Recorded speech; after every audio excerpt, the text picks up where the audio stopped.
Yeah. What's good? What's good, everybody?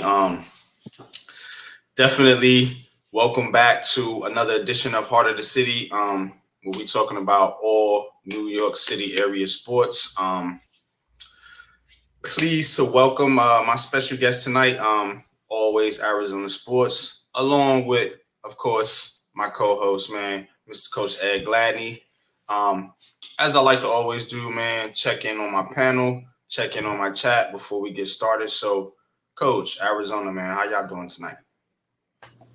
I'm good today, man. We know, making it through, but I'm good. Dealing with other things that frustrate me. So this is a breakaway. So, what about you, Arizona? How are you, bro? I'm doing great. Thank you guys for having me on here. Really appreciate it. Good to talk sports. Really excited. Thanks for being here, bro. Man. We really appreciate you, man. Definitely appreciate you for sure. How about you, NYG? And how about you, bro? How are you, NYG? I'm good, man. I know I'm gonna get some backlash, as I should well deserve, because of the events that transpired over the weekend. But we're gonna get into all that for sure. But let me check in on my chat, man. Levance, what's good, man? Much love and respect, yo. Much love and respect to you, man. Definitely interested to see what you got on that menu tonight. Big fan Breezy, man. Wishing for Jeff rant. Yeah, Jeff will be ranting right now for sure. Because these teams, man, I tell you, man, if you're a fan of New York sports, I mean, yeah, you might need some high blood pressure medicine or something. I'm saying. But let's get into it, man. We're gonna go around the city, man. Before we get into the Giants, before we get into the Jets, and all the rest of the teams, man. So let's jump it off, man, with a little around the city. I want the power, but I want the love and respect first. Said I want the power, but I want the love and respect first. Yeah, I want the power, but I want the love and respect first. Yeah, I want the power, the love and respect first. Yeah. So definitely these teams are looking for some respect for sure, man. That was a good little intro right there, man. But we're gonna set it off, man, with these New York Football Giants getting smoked by the Dallas Cowboys, 40-0, and it wasn't even that close, to be honest with you, man. Quite an embarrassment for the New York Giants, man. So they'll be licking their proverbial wounds, so to speak, man. And we're gonna get into a little bit more of the game here with Arizona, man. But the Giants just ran into a buzzsaw, man. They ran into a buzzsaw, man, over the weekend, man, and it was not good. But we're gonna save a lot of that for here in just a second, man. Just need to touch on that real quick. Going over the headlines. Y'all hit that like button as you come through, man. Please support the show, man. This is free content, man. You know, we do this out of love. Jets last night beating the Buffalo Bills, but losing their quarterback, Aaron Rodgers, for the season with a torn Achilles. Tough blow for the Jets. Definitely dampers their Super Bowl hopes and makes me look absolutely ridiculous for thinking the Jets and the Giants could actually meet up in the Super Bowl. But moving on, Yanks top prospect Jasson Dominguez suffering a torn UCL and will be done for the season. UCL usually, I believe, requires Tommy John surgery, so that could possibly sideline him for all of next season as well. So definitely, man, tough blow for the Yankees. Like I said, it was a tough week for New York sports, man. Mets add David Stearns as president of baseball operations to try to get that team back on track. David Stearns was formerly of the Brewers, if I'm not mistaken. So I believe he signs a 5-year deal to be the Mets man in charge, man, to hopefully get things back on track for the New York Mets. And in basketball news, the World Cup, man. U.S. goes down to Germany, and like I said, rough week, man. You know, of course, we got a couple Knicks and Nets on that squad, man. So, but Mikal Bridges looked okay for whatever that's worth. But that's around the city, man. That's just a little check-in on what the news is going on in the city. And now we get into what I know some people are waiting for, others aren't waiting for, and that's the New York Giants. But before I do that, is there anything you want to touch on, Coach, as far as around the city, and you too, Arizona? I mean, the stuff I want to talk about deals with in Coach's Corner. So, you know, but, you know, just to touch on a little bit, you know, Rutgers and Syracuse both won, and the Liberty secured the number 2 spot in the WNBA. And shout out to Stewie. She just won. Let me double check to make sure I get the right. I don't think it's MVP. I think it's Player of the Year. Yeah, she won WNBA Player of the Year by 1 vote over Asia Wilson of the Las Vegas Aces. So, and they also announced their first and second teams, but I'll get more into that a little bit later. Yeah, next shift. I know. The Canadians did their thing too. What's up? What's good, Coach? What's good, Go ahead. For the first time, I congratulations. So, you know, it was bad for, you know, the Americans in the World Cup. So, you know, go ahead. You know, can't say anything. I mean, we had NBA players in there just like everyone else did. So, you know, congratulations on winning the bronze. So, but I'm to the fatherland. Respect to Germany to go undefeated.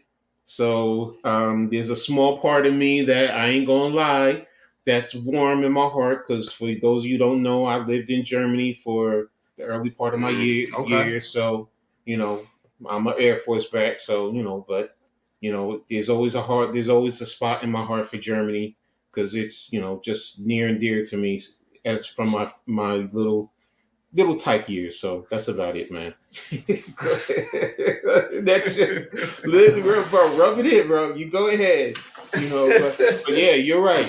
Paris is the real test, though. So, you know, we'll get into that down the road. So, because because that's when, you know, the big guns are gonna be coming out. So, you know, we gonna get them all. You know, this was the C squad, pretty much. Not even the B team. This was like the C team for the Americans, man. You know what I'm saying? But Arizona, man. What's your thoughts, man? And tell people, man, where they can find you, man. You know what I'm saying? You could get to promote your channel here a little bit. Yep. Well, on YouTube, always Arizona Sports. Just do Cardinals, Suns, and Diamondbacks content. I'm trying to get into hockey a little bit. I'm actually a Carolina Hurricanes fan. Me too.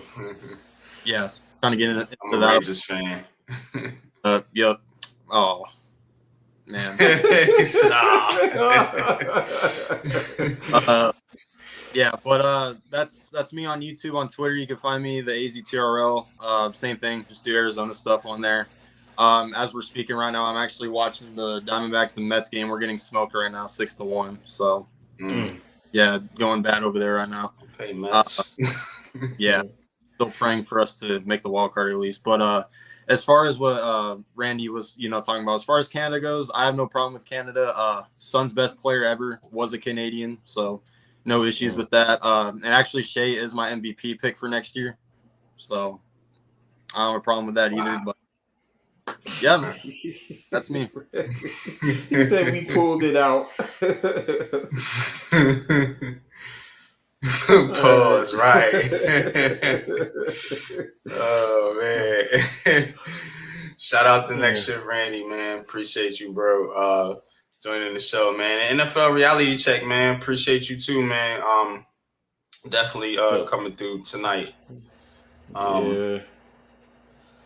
Levant's Turkey Club sandwiches for supper tonight, gentlemen, man. Sounds good, man, because the Giants got clubbed over the head with something Sunday night, and I don't know what that was.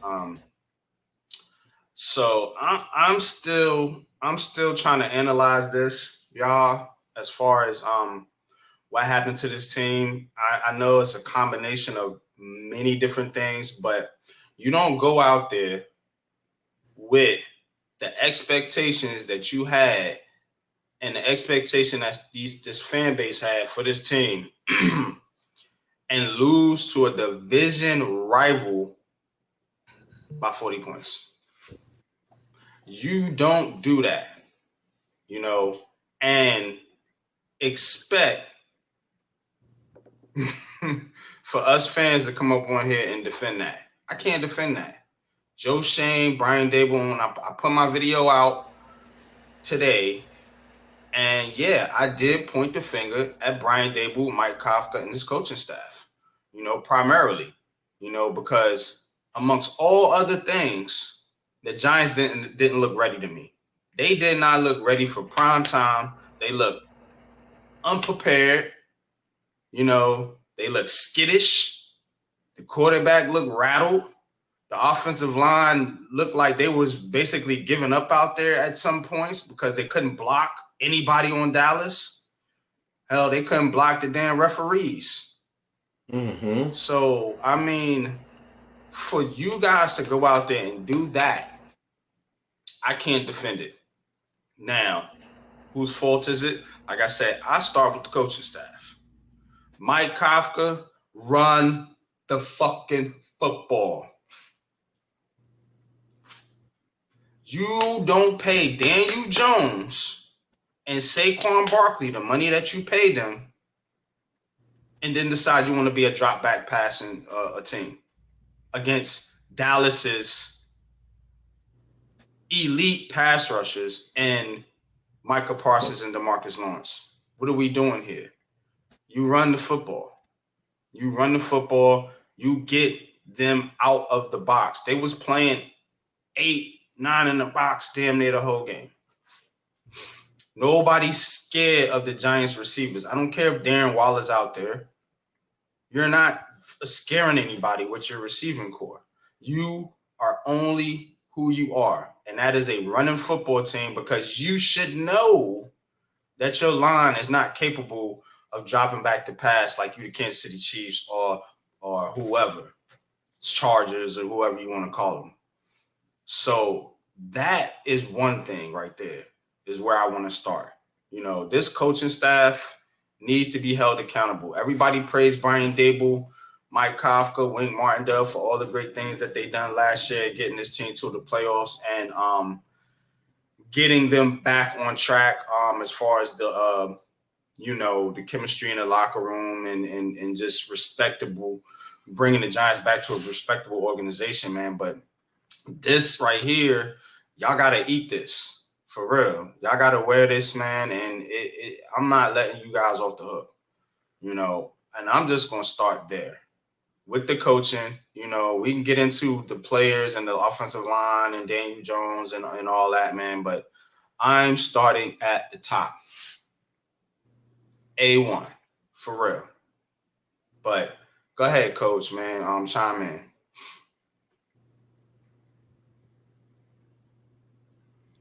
For those of you who don't know, I didn't start out see the start of the game, so I was a little behind.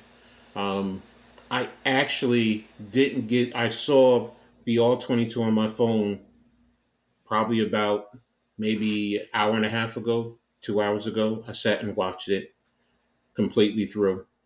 And up until this morning, I was on Spaces, and I'm ripping the fan base because of the way that we're going at each other and the critique that we are spewing. But I have to eat crow. You know, the way this team played, it justified all the Daniel, as you want to say, haters. I'm not even going to say haters, critics. Those who question the offensive line, even those who have questioned the construction of the team.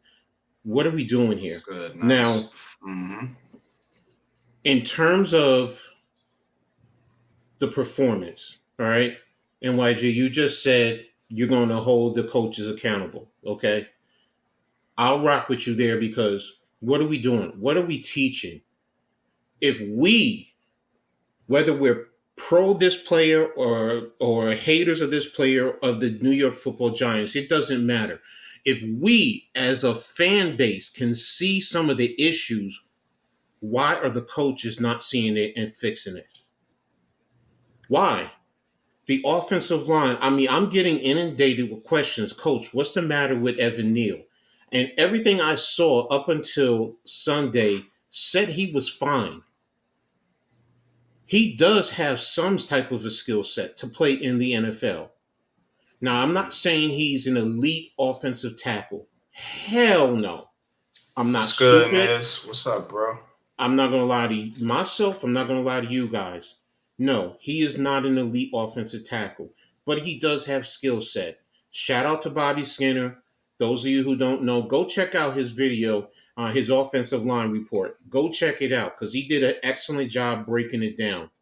And there's other things that I saw that, you know what, far exceeds what he was talking about. For example, I came in the middle to the end of the second quarter, and I saw them run 2 trap plays. And one more time in the third quarter, I believe, with Ben Bredesen, and he wasn't getting there. So either you adjust, because one of the things I said with it is you had lined Bellinger in a wing right outside Evan Neal, but they were shooting inside of him to put pressure on the quarterback. So the obvious thing is have Bellinger take a step inside and force them to go around to lengthen the area for the trap if you're going to run it. Or Mike Kafka, Brian Dable, here's a thought. Take the damn play out. Just scrap it. It's not working this week. It's not. And Bobby Skinner said it best. That's why I reiterate everyone to go watch it. He said Dallas was not playing the run. They were playing to pressure the quarterback. He even showed in run plays that they're going for the quarterback. Mm-hmm. They weren't even playing play action where Saquon had a big run. He shows what's his name? The middle linebacker, 55. Is it Van Der Esch? Van Der Esch. On the snap, he's dropping into pass coverage, and we're running. And the other linebacker who was to that side dropped into pass coverage. So they were playing the pass. They weren't playing the run. To your point, NYG, run the ball. Run the ball. If this is what teams are telling you to do, run the damn ball. I also noticed, and I don't know Dallas roster, but it looked like they had defensive backs at the linebacker level. The only linebacker I saw was Van Der Esch on a couple of times. Everybody else was, I don't know who 14 is. I don't know who 1 is. I should have done my research. But after looking at that, and I'm saying to myself, those are defensive backs. We should have been pounding the rock. If they stop it, okay, come back, pound the rock. What does that do? That wears them down. That wears them down. The field goal. Carl Banks had an excellent point because he said it. He played the wing on field goal. I played field goal. I played guard, but I know the responsibilities. And Carl Banks said it best. You don't let anybody get inside you. You chip down and then extend out. It's just that simple. And Joshua Zoodle kicked out, left a big gap, which they jumped in between to go block the kick. This is stuff you teach in Pop Warner. This is what you teach Pop Warner and in high school. I defended this team. I've defended this team. I've been called a homer. I've been told I don't know football. I'm a fake coach. I have been talked to like this. But now it's making it look like I don't know fucking football. And that's far from the damn truth. Excuse my language. That's far from the truth. I know football. I know football inside and out. And to lose like this, yes, I hate the Dallas Cowboys, but out of respect, I no longer will say that team from down south in Texas. I'm going to give them the respect they deserve because they spanked our asses. They bent us over. They took a switch, a belt, or whatever it is, and they read in our butts. And we couldn't do a damn thing. We were their bitches. And until we come back and we win, that's who we are. We're laughing stock. We're the bitches of the NFL. And anybody wants to come at me by saying I'm being harsh, come on. Because this is the truth. We gotta grab our own balls, man up, and get angry and go out there and play football. This ideal that we're a passing team, and yes, we need playmakers in the passing game. I'm not saying we don't, but we need the run to set up the pass, not the pass to set up the run. We need the run to set up the pass, and we need to block them up front. I mean, Evan Neal, Glowinski, I'm sorry. I call you chicken legs. Guess what? You ain't even chicken legs, man. You a damn toothpick, man. He's a traffic cone. No, he's not even a traffic cone. He's not. I've seen Pop Warner kids that will do a better job than him. And I'm being dead serious. This guy is my old broke down ass with a bad spine who uses a walker to get around, who's out of shape. I guarantee you I could do, at least on one play, do a better job than he ever could do. This guy is like he has cement. His feet are in cement.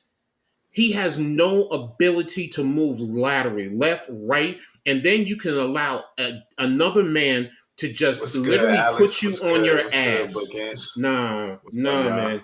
Nah, this is an atrocity. People are saying John Michael Smith, he probably played a lot better than the other two, but he had his mistakes too, and Dallas was smart. Smith looked all right. Yeah. He looked all right. That's what I'm saying. If I'm going to give him a grade, I'm going to give him maybe a C-. I might push it to a low C. That's where I'm pushing it. Bredesen, nope. I'll give you a D. Andrew Thomas is incomplete because he played hurt. He played with a hamstring. So I'm going to give him, and even with him hurt, he still was handling his business for the most part. So I can give him a B+. But Evan Neal, that's an F. Glowinski, that's an F minus infinity. I'm dead serious, man. That's he's y'all lucky I'm not the head. Y'all lucky I'm not the head coach because I'll be in there on Joe Shane's desk saying, "Yo, cut him now, cut him now, eat the money, just cut his ass now, get him off this team." I don't want him in my practice field. I don't want him in my meeting rooms. I don't want him on the practice field. I can't do anything with him. No, Glowinski is a Z. Okay, fine. Whatever we can get, whatever. It's just seriously, man. I've defended this team. I was even defending them because people are going in on them. But after I sat and watched this whole thing from beginning to end, no. There's questionable calls, and there's questionable calls on all three phases. Defense, there were some questionable calls defensively that we did. There were some questionable calls. So Wink doesn't get a pass with me. But the defense, for that matter, they were on the field a lot. So, but we still couldn't stop them in the run game. No They pass rush ran either. it. Where is this vaunted pass rush? Kayvon Thibodeau, Azeez Ojulari, everybody pumping up their chest for these pass rushes. This Giants got this great pass rush, and these guys don't show up ever. The only one that shows up is Dexter fucking Lawrence. What has Wink's mantra been with? He has never had elite pass rushers. He's always brought the blitz. So I'm not going to kill them. I want to see the blitz. I don't see a lot of the blitzes. I don't see the exotic blitzes. We didn't do that here. I don't care how they do it, Coach. I want to see somebody get to the damn quarterback. Yes, I'm tired of looking at Dak Prescott, Jalen Hurts, stand back there and dance around in the pocket with no fear of ever getting sacked. And I want to say one last thing. For those of you who question me when I say I prefer pressure over sacks, this game that Dallas played was the reason why I say that. This is why you totally shut down an offense. You disrupt it. Sacks don't do that. Yes, they pressures, they get hits, but if it's on second down, they can at least come back and make a play. When you pressure a quarterback and you hit a quarterback, you get in his head. You mess it up. There were times that he missed. Saquon Barkley opening the flat. Darren Waller coming across. We all know about the Jalen Hyatt. He had the pocket. There was really no pressure on him. He's rattled. He is Sam Darnold. When Sam Darnold came to the sideline and said, "I'm seeing ghosts." That's what pressure does. Go ahead. Y'all got it from here. Let me check in on the chat, man, and then we're going to get Arizona's perspective on this game. Miz says, coaches, remember who they were up against, the best edge rushing tandem in football. I can't argue with that, not at this point. And argue, but that doesn't mean you come up with some type of scheme to do something to slow it down. Mm-hmm. Hell, we couldn't even stop them with a max protects. Let's be real, because I saw that we had Saquon and we had whatchamacallit in a tight end to help block, and we still couldn't stop them when they were coming with 4. So you know what, Mitch, man, you're right about that. You know, to that extent, they are the best, one of the best in the league, but we still have to do something. Move the quarterback, sprint action, and waggle, whatever. Get him, just move him so they don't just sit there. I'm sorry, go ahead. Keep reading the what. Alice asks a great question in the chat right here. Love Coach attitude, he's being real. The offense sucks starting up front. He says, Coach, do they not trust each other on stunts? Does this go back to the every play guard rotation in camp continuity? You know what? It's a valid argument. It's valid. I can't. Do they trust each other? Because, yeah, you're right. There were so many stunts that we couldn't pick up. And it left me sitting here saying, well, damn, is whatchamacallit Hernandez back with the team? What's his name? I forgot his name. He's been so long. But still, I mean, they did so. I mean, yeah, you know what? Alex. That's a great argument. That's a great question.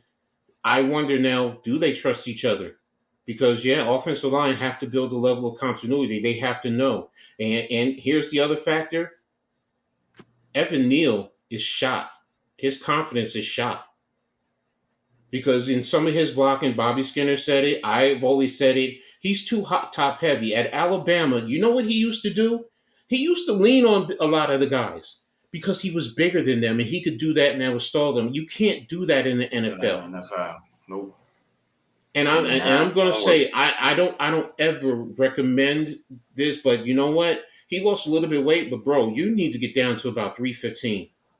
Fuck the 340. You need to get. He has his movements is so stale. His reaction to moves is atrocious, and you're letting third string defensive ends dominate you. Mm-hmm. Go ahead. I'm sorry. You're good. Miz says Neil will be a stud. Give him more time. I said in my video, I think he needs to go to guard, but that's my unpopular opinion. Glow is terrible. Dude might as well have been sitting down crisscross. At least he could have tripped someone. Wrong act. McFadden had a big game. McFadden he was all right. Where's Leo? Dude was non-existent versus a bum former Jet guard. Again, good point. Mm-hmm. Now, where is these pass rushers? You know what I'm saying? Like, it pisses me off, and I know us as New York fans, it's harder to see. Y'all hit that like button. Us as New York fans are very impatient, and I'm one of them. But God damn it, you took Kayvon Thibodeau, number 5. You took Evan Neal, number 7. These fucking dudes need to have an impact on this team, and they do not. Kayvon Thibodeau, I'm like, where is this dude? He's just getting washed on every play. Tyron Smith, get off me. Like, you, where's your moves? Where's your pass rush moves? Dude, what are you doing? Why aren't you at least getting pressures on the quarterback? But yeah, that's my view. I was pretty happy with the rookie corners overall. I thought the defense was not as bad as people making it out to be. Yeah, you look at 40 points, but hell, most of that was scored off turnovers. 13 of that is on the defense, so take that off. You had the interception too, right there that Daniel Jones threw. So 20. So defense gave up 27 points. Mm-hmm. Also, when you pull up the first comment, okay, I did that already. Tommy, what's good? So Tommy. Can block with 2-3 wide receivers, says have to run 12-13 personnel. And Tommy comes in here and says that all the time. But we were in 12 personnel. He's right. But we were in 12 personnel. Yeah, but they don't run the ball though. But we were in 12 because you have Ballinger and Waller out there. That's 12 personnel. That technically is 12 personnel. Now, if you want to say you can't flex Waller out, okay, I'm not going to argue with you there. But we were in 12 personnel. We really were. It's just we can't do anything. Yeah, you have to put them in better position. Yes, I'm with you there. I'm with you there. And that's why I say, you know what? It's not even get rid of the ball in the 3-step. It's run the ball more to wear the defense down. Then that slows down your pass rush. That really slows down your pass rush. What's up, Joel? How you feeling, Joel? What's good, man? What's good, man? Yeah, 6 for the kick return TD, 7 for the Daniel Jones pick 6, 7 for the Daniel Jones second interception. That's what I was saying. Yep, short field. So yeah, that's pretty much 20 points.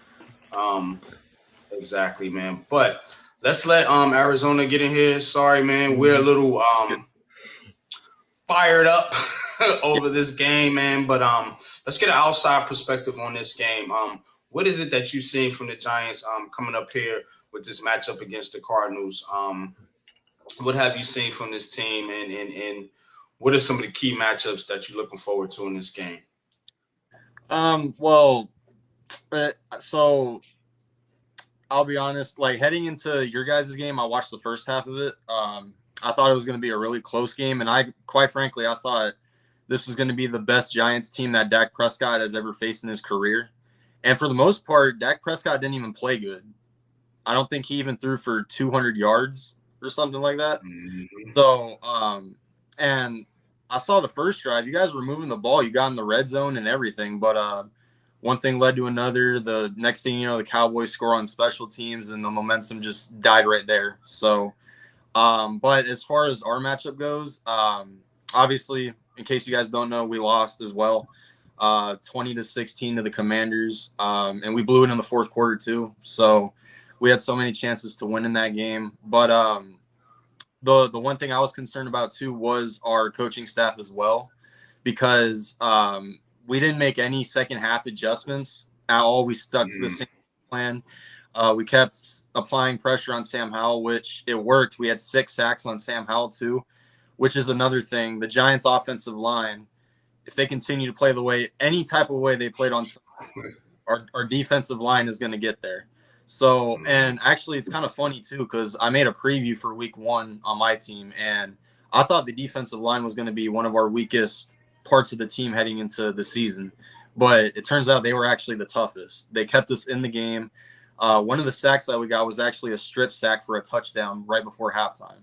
So our defense kept us in the game the entire time. It was just the damn play calling from Drew Petzing, our offensive coordinator. And our offensive line was terrible too. I mean, it's really sad that Will Hernandez was our best lineman on Sunday. Oh, man. So, for the record, the penalties. That's what I was talking about. Yep, Will Hernandez. Yep. Thank you. The penalties were a big factor too. The first touchdown that the Commanders got, we gave up 67 yards due to penalties on that one drive alone. So I feel like, heading into this game, that's definitely something that the Giants are going to have an advantage on, because this team, they play – one thing about Jonathan Gannon, his defense, they always play really aggressive. And sometimes they play a little too aggressive, because we had 2 calls that were late hits on Sam Howell. So and our secondary, for the most part, Sam Howell didn't play good. He had 200 passing yards. He had a pick, which led to us scoring a field goal. And he had a touchdown on their second drive, which was due to penalties. So you take away the penalties, I mean, that's probably the biggest concern I have heading into this game is the penalties, because if we give up too much, give the Giants a little bit of momentum. And to be honest, despite what the score says on the banner, I still have the Giants beating us. I know, I'm probably too early saying that, but I feel like week 1 for you guys was just a wake-up call in a way. You guys are going to probably take your anger out on us. At least that's what I think. But so as far as the matchups go, I'm definitely looking forward to see how Isaiah Simmons plays in his return to Arizona. I don't really know how good he played on Sunday, but we'll see how that goes there. Same thing now, our secondary. I know, and it's fortunate that we're playing the Giants receiving corps, because, my opinion, probably one of the weakest in the NFL. But the biggest concern I have heading into this game is our run defense, because it's one thing playing against, Sam Howell and Brian Robinson, who didn't really play that good. He averaged 3 yards a carry against us. But now we're playing Saquon Barkley, and we've seen Daniel Jones make plays using his feet before. So that's the biggest factor that we have in order to beat this Giants team, is we have to stop the run. That's one of the biggest concerns I have. Offensively, though, the biggest concern I have is our O-line. I don't care how bad the Giants' defensive line was on Sunday. We have Paris Johnson, a rookie who didn't give up a sack, but he gave up so much tackles for losses on the run. As expected, a bunch of rookie mistakes. DJ Humphries, our left tackle, had so many penalties along with that. Our interior offensive line is full of practice squad players. So I do expect Dexter Lawrence and Leonard Williams to get to Josh Dobbs a lot in this game. Force Josh Dobbs to run out of the pocket, maybe, try to make plays using his feet if he has to.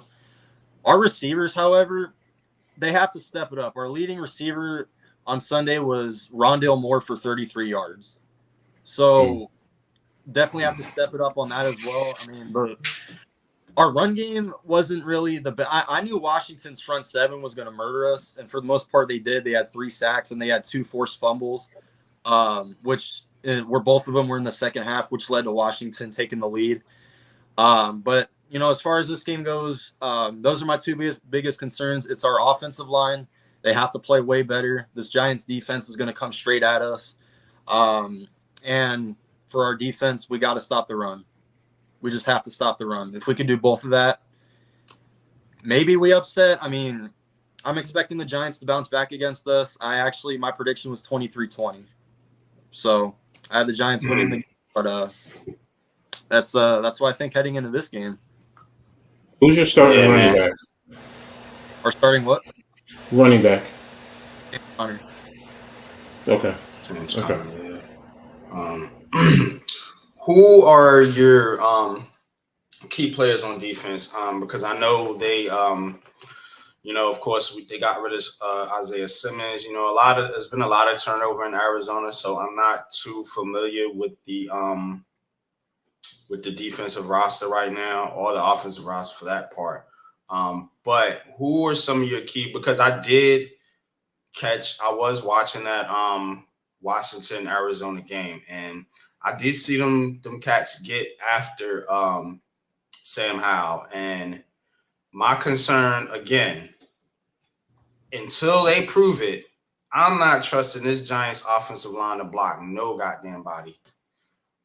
Particularly that right side, as long as they keep trotting Evan Neal and Mark Lewinsky out there, which I'm anticipating they're going to do again because, I mean, I just don't see them making a change at this point, and they really don't have a lot of options, particularly at tackle. You're going to put Pert out there? I mean, come on. You know, he's worse than a traffic cone. So, question, though.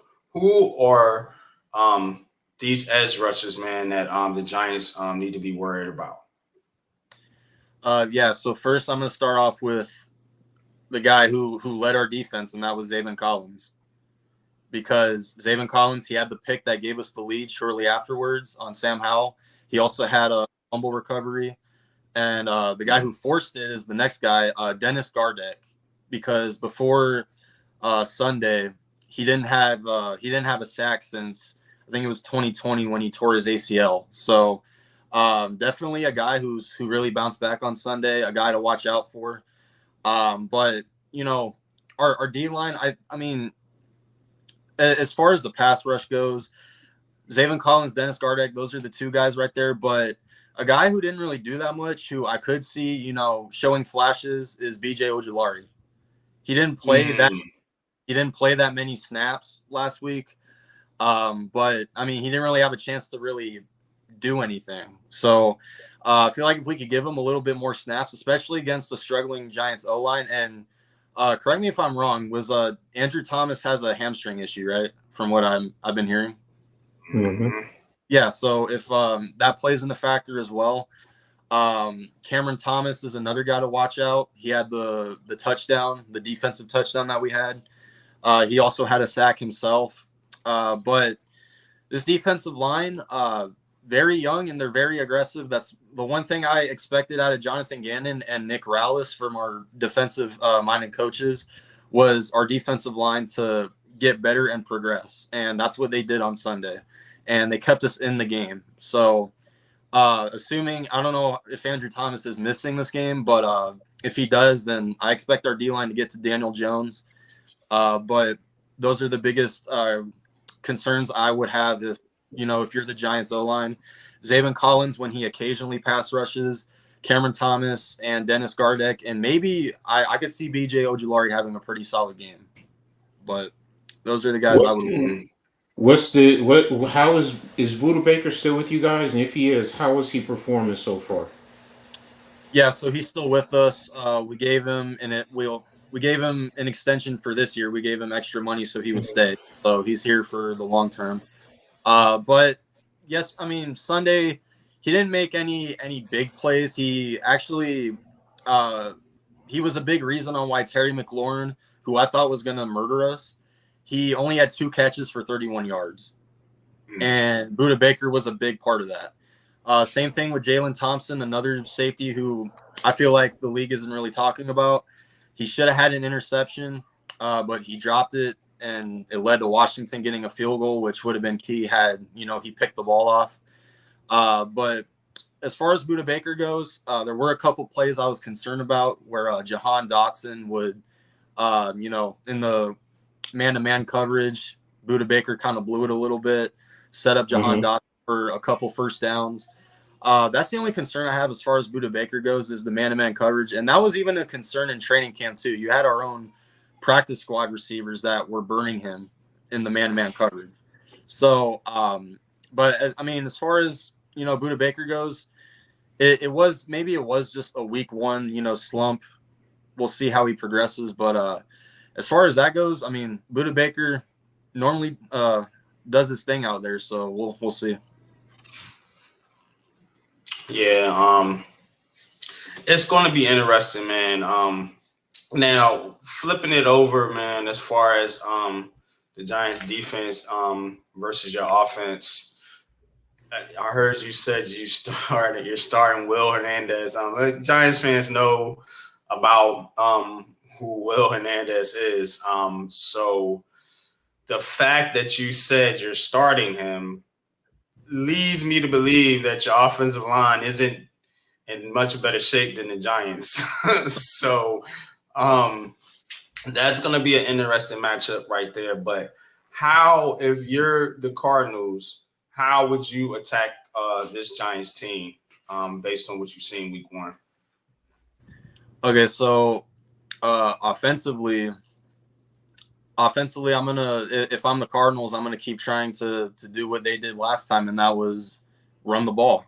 Now, Washington's front seven, I thought they were gonna murder our run game. I didn't think James Conner was gonna get 60 yards, but he kept us in the game. He was able to make a couple plays. I know Josh Dobbs, there were so many opportunities he had to, try to run the ball occasionally, pick up the first down, but, occasionally he just threw the ball away, made dumb mistakes, which is, why I feel like our rookie quarterback, Clayton Tune, should have been playing. But if I'm the Cardinals, I'm coming at the Giants D-line on the run as much as possible.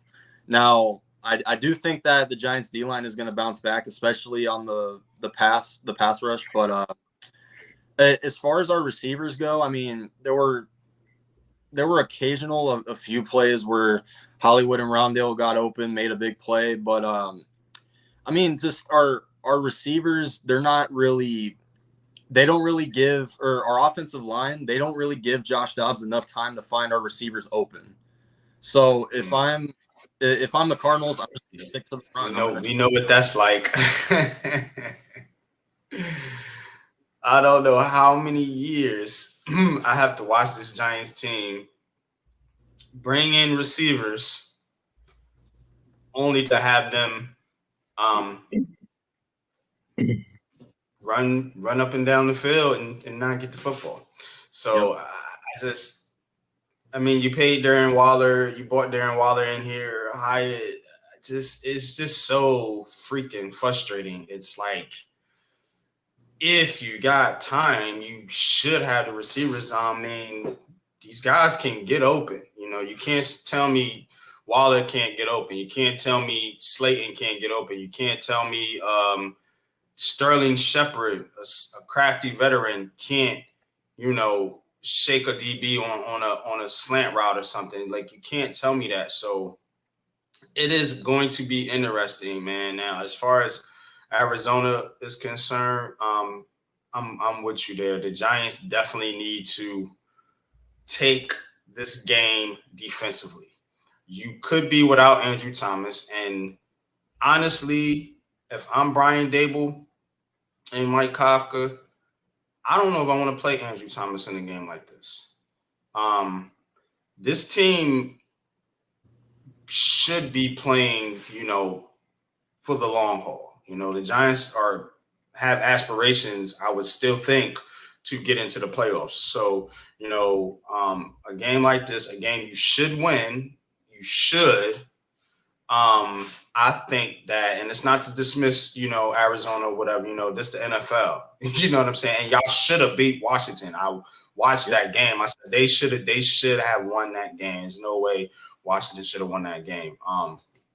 But that being said, I think I sit Andrew Thomas and I just go run heavy. Just run. Play defense, run the football. Just the kind of game you can win like that. If you smother them on the defensive end, and you run the football and make timely, passes like they were doing last season, you should be able to win this game even without Andrew Thomas back there, because you shouldn't be anticipating passing too much. Because if y'all gonna play that game again, then you are gonna get upset. Because as I witnessed, Arizona's pass rushers are not to be slept on. They were getting after Washington and Sam Howell last weekend, and it was a reason I was watching that game, because I wanted to see what kind of team Arizona put, because you can't go on the media. We know that over here, heart of the city, man. You can't go on the media saying, "Oh, this is the worst team in football." Okay, well, we look like the worst team in football. We the ones got beat by 40. You know what I'm saying? Arizona should have actually won their damn game. So you can't go on the media takes, and we don't do that over here. So, much respect to the Cardinals, man. But that being said, the Giants should win this game. I mean, and you don't trot your franchise left tackle out there in week 2. Clearly, he's hobbled in a game that you should and probably could win without having Andrew Thomas out there, man. So those are my thoughts on the situation right now. Coach, how would you handle this with Andrew Thomas? Do you play Andrew Thomas? What we doing here? As far as Andrew Thomas, I don't take your approach in that regard. As far as just playing because we should win. No, if that was the case, you play him. No, you sit Andrew Thomas because he's hobbled. What did the doctors say? What did the medical say? And also, don't forget, we play on a short week. And we play San Francisco on that Thursday. So yeah. Now, if you want to say you want to give him the rest, game for sure.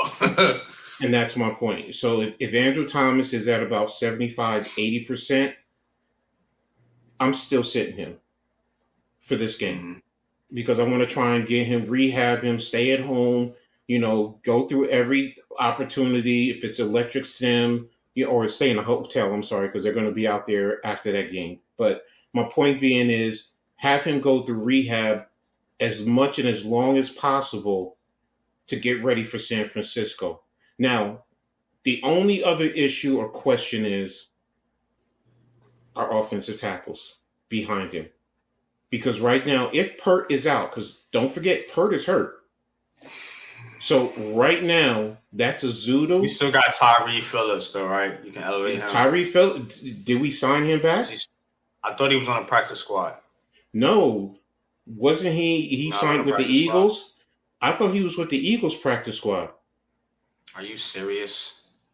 They took Tyree Phillips? Yeah, because we cut him, and I think they picked him up. This team can't win. Why? Why? Let me double check. I might be wrong. I just want to. Where's the Giants practice squad? Tyree Phillips. Yeah, he's with the Eagles.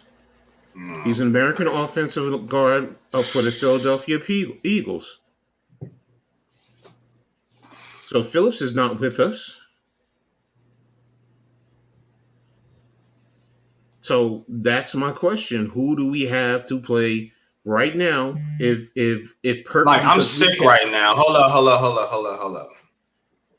So you cut your swing tackle to keep Matt Pert on the roster, and then you let him go to the fucking Eagles? Are you this team?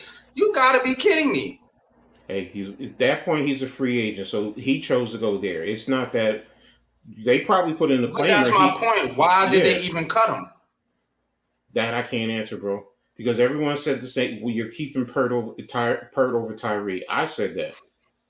So yeah, we have to find. That's why some people are talking about Lyle Collins, who was with the Cowboys, who Cincinnati just cut, and it's like, okay, but Cincinnati cut him, he ain't no damn good because they need tackle. They need offensive linemen bad too. So if they cut him, says he was still hurt. Well, if he was hurt, Philadelphia picked him up and they're giving him time. Right. No, they're giving him time to recoup. So, but the point is, even if he was ready, even stronger. Right now, I can't ridiculous. If we need him later, listen. He's a practice squad.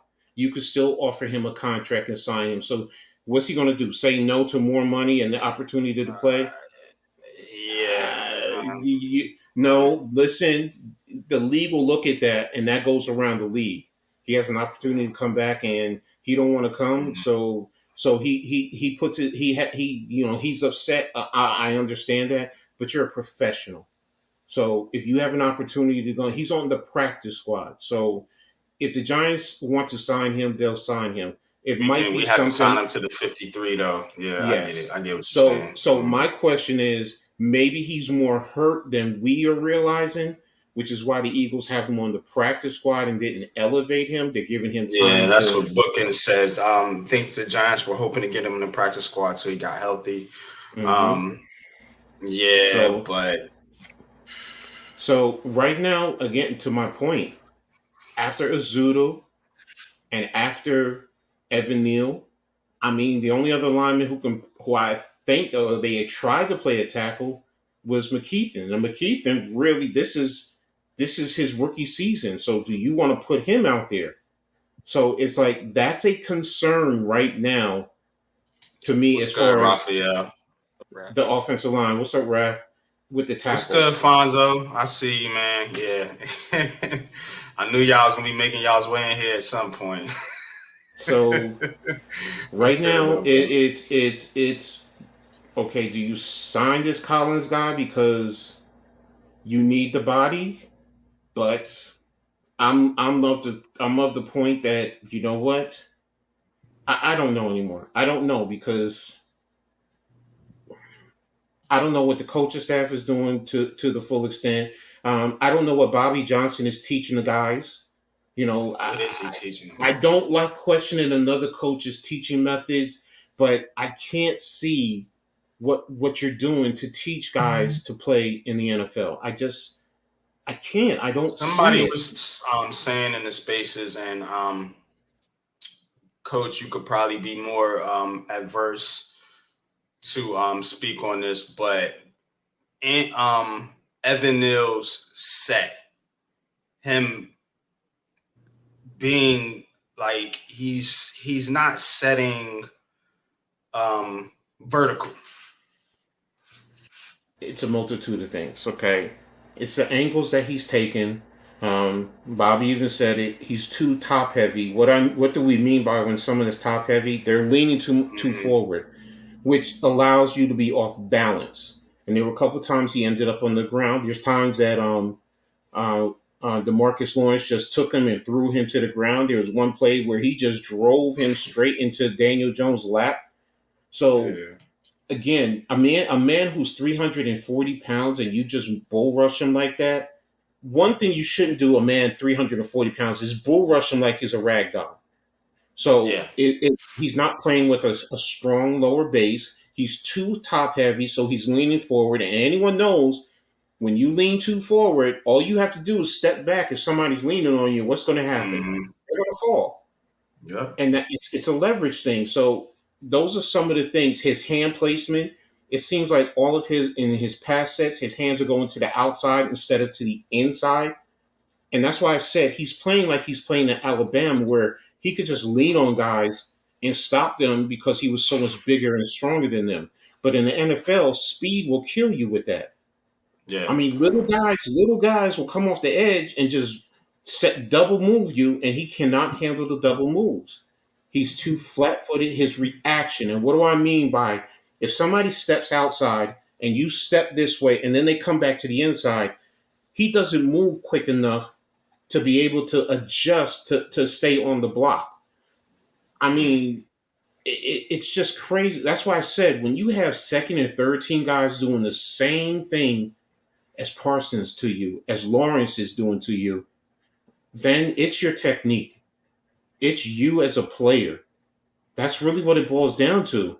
I mean, you have third string guys just dominating you and beating you like you're not a first round draft pick. That's not good. That's not good. And now we're going into a team that just got 6 sacks against Washington, and on top of that, we don't know who's behind them. Yeah. It's. I mean, I wasn't this concerned until I looked at the film, and I just sat down and I looked at it, and then watching Bobby Skinner with his breakdown and listening to Carl Banks and thinking about it. And then I did go back and just look at a couple clips that I just wanted to double check on, and I'm just like, I don't know if it's just his confidence, because he does have a tackle skill set. He might be a little bit heavy. He might be a little bit thicker in the lower region and needs to tone it down a little bit so he could be a little bit more athletic. That's why I said maybe he needs to get down to 315. But I mean, it's concerning for me because he just keeps getting beat like that. And what would you say about a move into guard? I'm not ready to do that right now.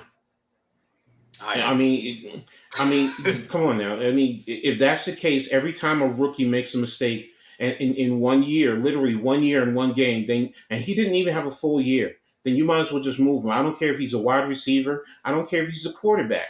If he's a quarterback, move him to tight end then, because based on what you're saying, if his technique isn't improving, the question is, I'm not saying.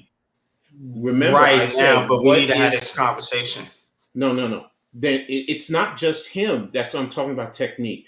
I could sit here and say the same thing about Glowinski. We could say the same thing about Bredesen. Their technique.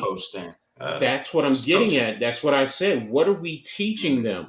Why, if we can see it as a casual, as just fans, what you're professionals, you have the film, you have practice film, you see all this, you get reports. What is it that that he's not doing? And if he's just that bad, then our evaluation process is also flawed. Yeah. And I don't want to sit here and say it's flawed. I mean, can you make a bad pick here or there? Yeah, every GM does. Every GM does.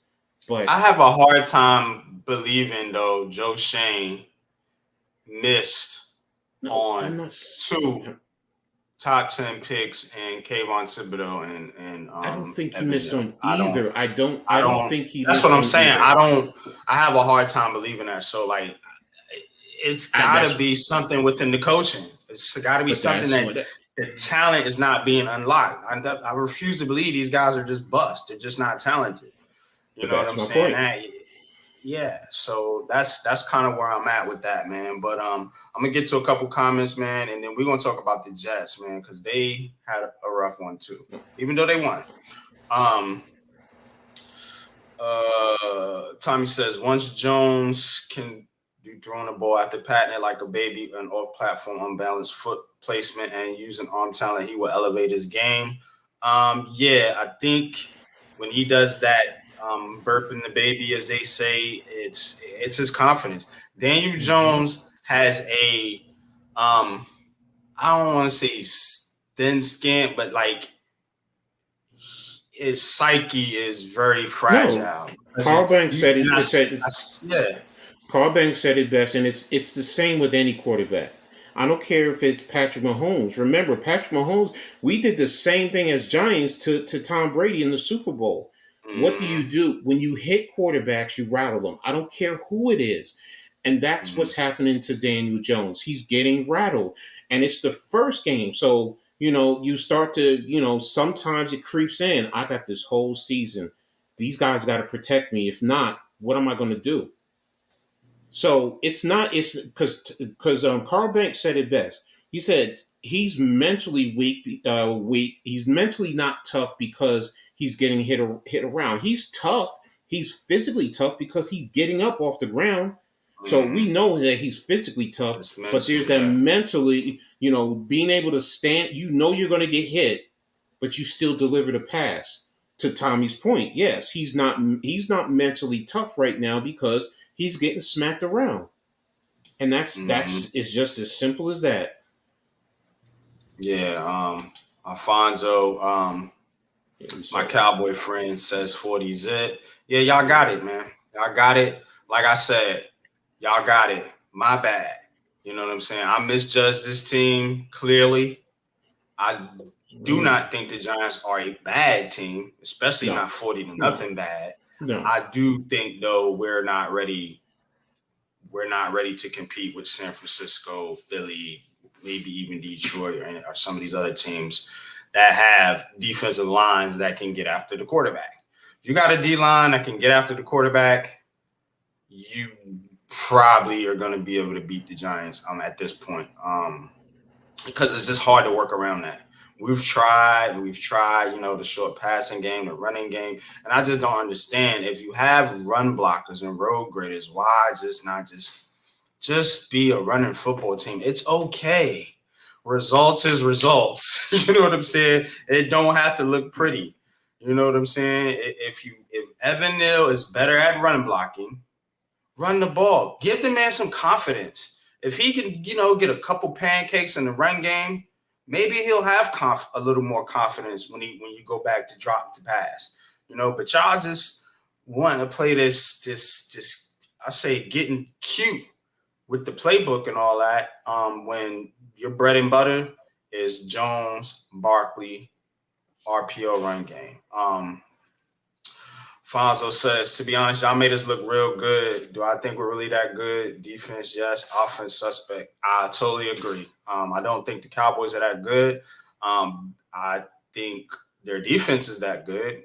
Offensively, though, y'all scored 9 points in the first 3 quarters, I think it was, before that that touchdown drive. You know what I'm saying? So, look, you won the game, so I can't say too much, but I think Dallas is going to have a problem when they go up against – when teams don't beat themselves like the Giants do. They may have some issues, man, as far as scoring is concerned, man, because we made it too easy. We did the same thing in the playoffs to Jalen Hurts. Jalen Hurts didn't have to do anything. The same thing Dak Prescott, he didn't have to do much. You can't win games, man, when the quarterback barely has to throw the football. You're not putting any type of pressure on the quarterback. He's chilling. Literally, he's chilling back there like, I'm up, man. I'm just going to hand this rock off to Tony Pollard, and we good money. You know what I'm saying? I ain't got to do too much. So I totally agree, man. Alfonso, that was a good comment, man, especially coming from a Cowboys fan. But let's transition into this next matchup here with the Jets, as far as what happened with Aaron Rodgers. Look, man, if you're the Jets, you got to be saying what because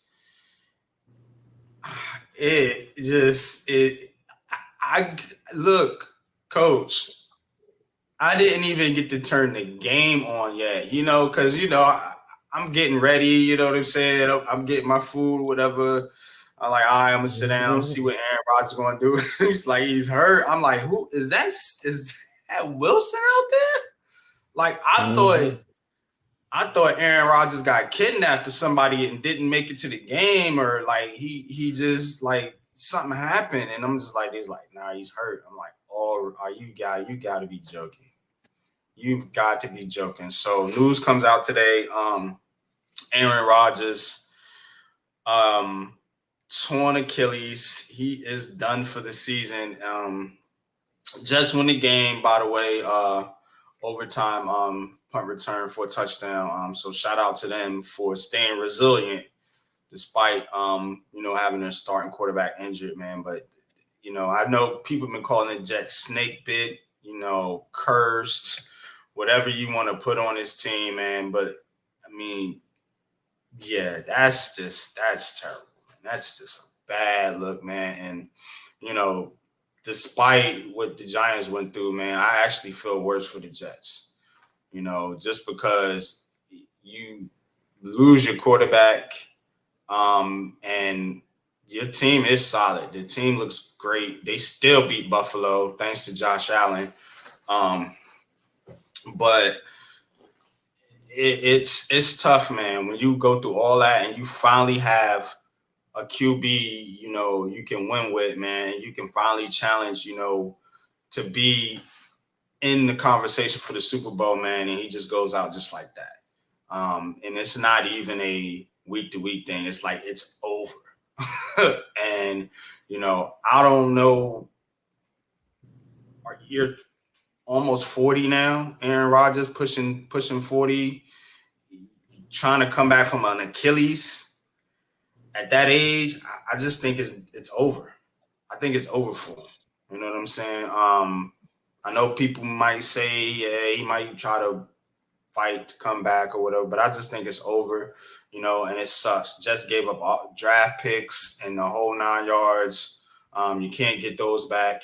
You can't get your season back. You know what I'm saying? They'll still be competitive, as they showed you last night. Still being able to beat Buffalo despite Rodgers not playing for all of a minute and some change.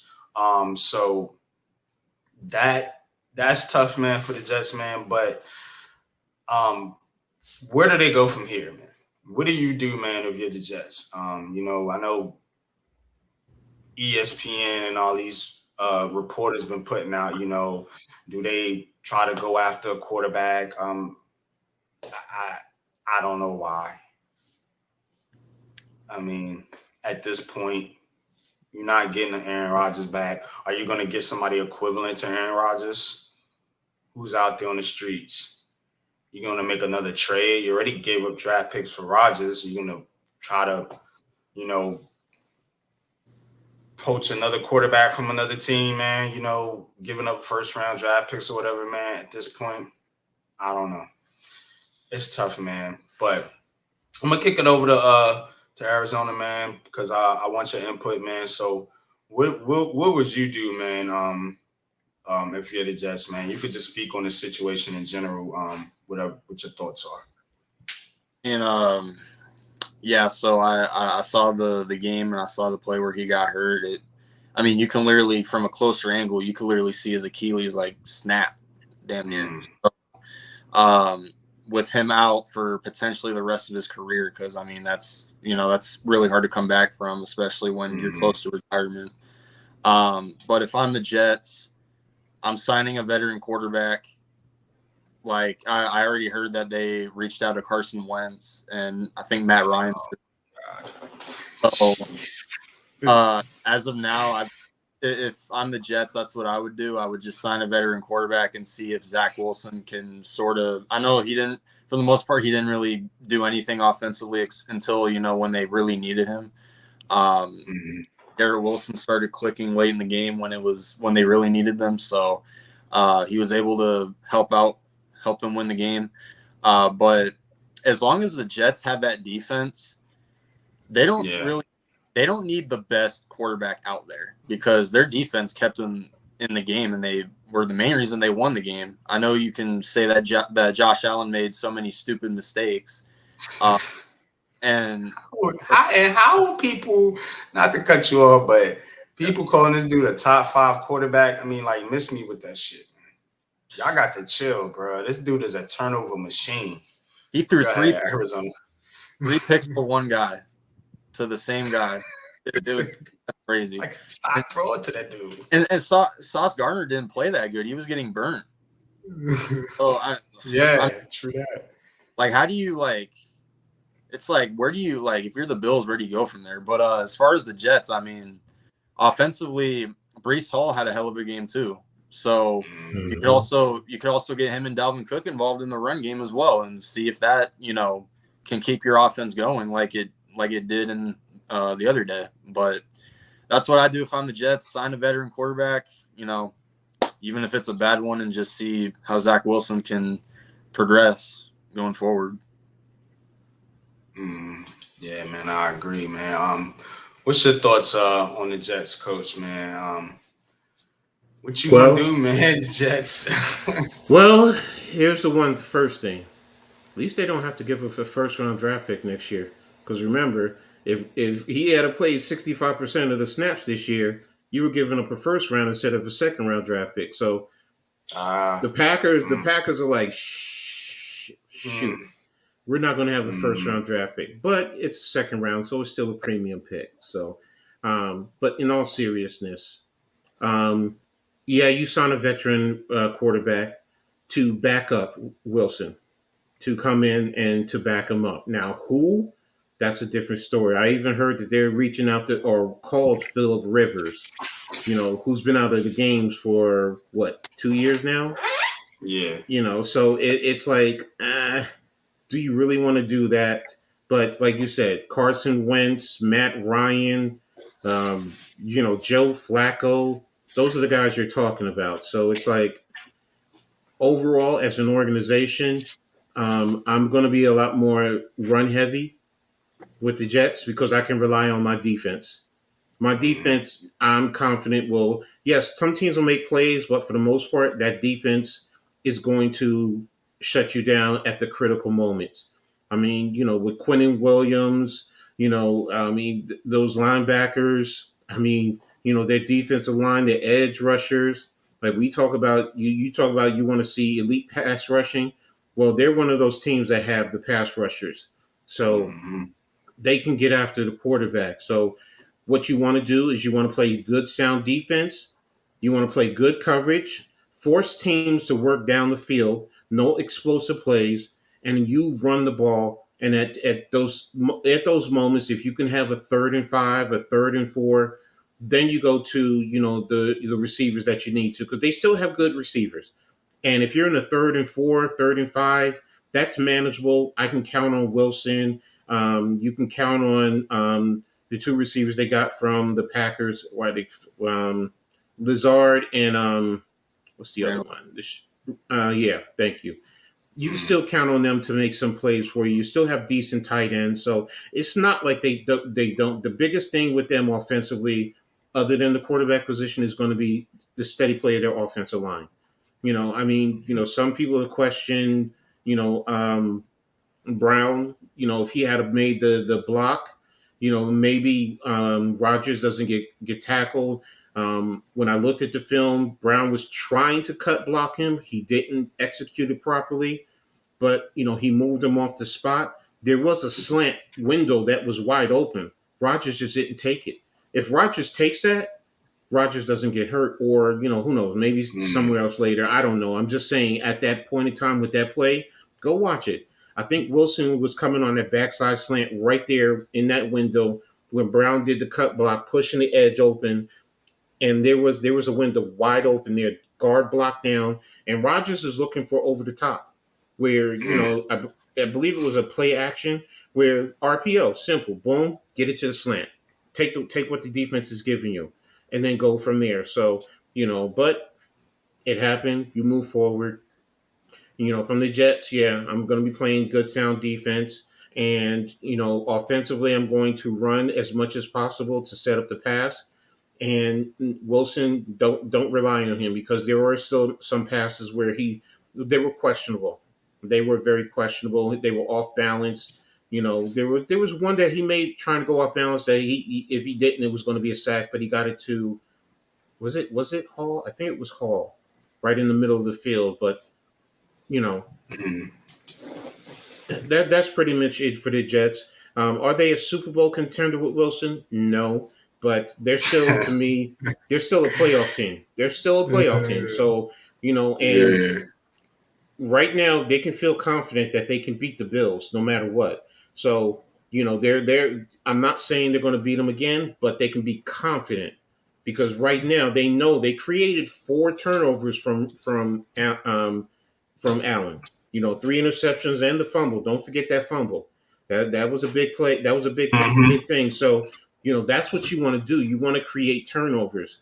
And if you get in the quarterback's head, and Josh Allen is known for throwing multiple interceptions during the course of games. So if you can do that, the biggest concern then for the Jets would be Patriots are going to be a problem. I'm not going to sleep on them. But But if they can split with the Patriots and split with Miami, I think that they still can be a good playoff team. Will they go to the division, the conference finals? No, but if you say that they can get in and maybe win the first round, it wouldn't surprise me, because I think they have the talent to do that. So, but right now they just got to worry about their next game, because I know all these games are going to be tough right now. They have a brutal start to their season also, just like the Giants. Yeah. Yeah. Damn Jets, man. I mean, Jets gonna be the Jets. We tried to tell y'all. We tried to tell y'all the Jets, they gonna jet. That's what they do. You know what I'm saying? It's not their fault, but these things just somehow they always happen to the Jets. And here recently the Giants. And so I'm gonna pose something here to Heart of the City. Can we just tear MetLife Stadium down? Just get rid of that dump? Because outside of the Giants winning, was it 2011 Super Bowl? Because when was MetLife? The first one, they was still in Giant Stadium, right? Don't really. I don't know. I thought it was MetLife. I'll tell you. Hold on. But anyway, outside of that, it has been a shit show for the Jets and the Giants since they've been playing in MetLife Stadium. And injuries, just bad luck, just inefficiency, just name it. You know what I mean? It opened in 2010. Right. That's what I thought. So outside of one Super Bowl that the Giants won, and they went on the road to win that one, remember? This stadium has been a total, utter jinx to the Giants, to the Jets, and I'm ready to they changed the turf, and it's gotten worse. I know that ain't got nothing to do with it, but I'm just saying it's just some type of aura. I don't know if you call it karma or whatever, man. It's just black cloud just hanging over that stadium, man, and it just rains down on the Jets and the Giants. More so the Jets, but the Giants been taking some hits here too, man, and I'm just tired of it. I hate that stadium. I hate going there. I mean, I don't like I love Giants fans. I love being around Giants fans, and the atmosphere is cool, man. But that stadium is a dump. And it's showing with the performance of these two teams, man. What type of field TRL, what type of field do you guys play on? It's grass, right? It's real, but you still got you still got Chiefs and Eagles fans complaining about the Super Bowl, like how they were slipping over and over again. And, it's totally, it could be me being biased, but I feel like we were the most injured team in football last year. And Kyler tears his ACL on that field. We lose Hollywood Brown for like 6 to 8 weeks in that season. Even when Hopkins came back, he was out for 4 games due to injury. It's like our field is, it's not turf, it's real grass, but it still sucks. So. And you have a roof over it too, right? Yeah, we have a closed roof, yeah. Mm-hmm. Is it retractable or is it completely closed? It's retractable. You can open it. Yeah. All right, that's what I thought. Yeah, because y'all hosted a couple Super Bowls. Yeah, they hosted the one last year. They hosted the Seahawks and Patriots, and they hosted the Giants' first Super Bowl, actually. First Super Bowl, yep. I remember that. D-Dan says, shout out to D-Dan. What's good, bro? Says, I saw you on OGP, coach. Good stuff. What is OGP? OGP? I don't know. I'm trying to figure out what is OGP. Yeah, I'm the interview. One giant parent. Or wait a minute, no, one giant. It's the parent. Interview. It's the interview I did with I know he's talking about too with Adam. I'll tell you in 1 second. Let me look at Adam's. It's Adam. What's his name? Adam. Arm. Come on, open up. Arm Breck, and he does the show. Let me pull up his page. One Giant Podcast. That's what it is. One Giant Podcast. Yeah, we did an episode where we focused on the offense first, and then we did the defense afterwards. So, and he asked me about a couple of players. Evan Neal was one of them, and Mm. I think everyone is wrong. I mean, it just seems like everyone who's believed in Neal is wrong. Even Carl Banks is he's not saying it Okay. outright, but it's Well, like Giant our podcast. yeah our analysis. And I look, I know football. I'm not bad. Come on, we all can miss a player, but I don't want to go back into that. So keep going, Brad. Thanks, Nah, Dan. man. Yeah. I appreciate you checking me out there. Thanks a lot, man. Um, Thanks a lot. Most definitely, man. So just gonna touch on the baseball here real quick. Yanks top prospect, Jasson Dominguez suffers torn UCL. Again, like I said, tough week for New York sports. Yeah, this kid, Dominguez, man, called up from the minors, man, hit his first home run, looking like a real deal prospect here, man, for the Yankees, man, and goes and suffers a torn UCL. That, to my knowledge, is requires usually Tommy John surgery. So, Tommy John surgery is kind of equivalent to like ACLs in football. It's pretty common, but it does take, similar to an ACL, it's going to take at least a year or two to get back right. Am I correct? Arizona, I know you follow MLB probably a little more than I do. Yeah, a little bit, because it kind of depends, because I remember Bryce Harper got a Tommy John and he came back. Yeah, he came back pretty quick. Yeah, I remember that. Back quick. So I guess it just depends, but yeah, either way, that's something you don't want to go through. Mm-hmm. Yeah, man, most definitely, man. So, it's just tough, man. It's tough for the Yankees, man. Now right now they're playing Boston, 2-1.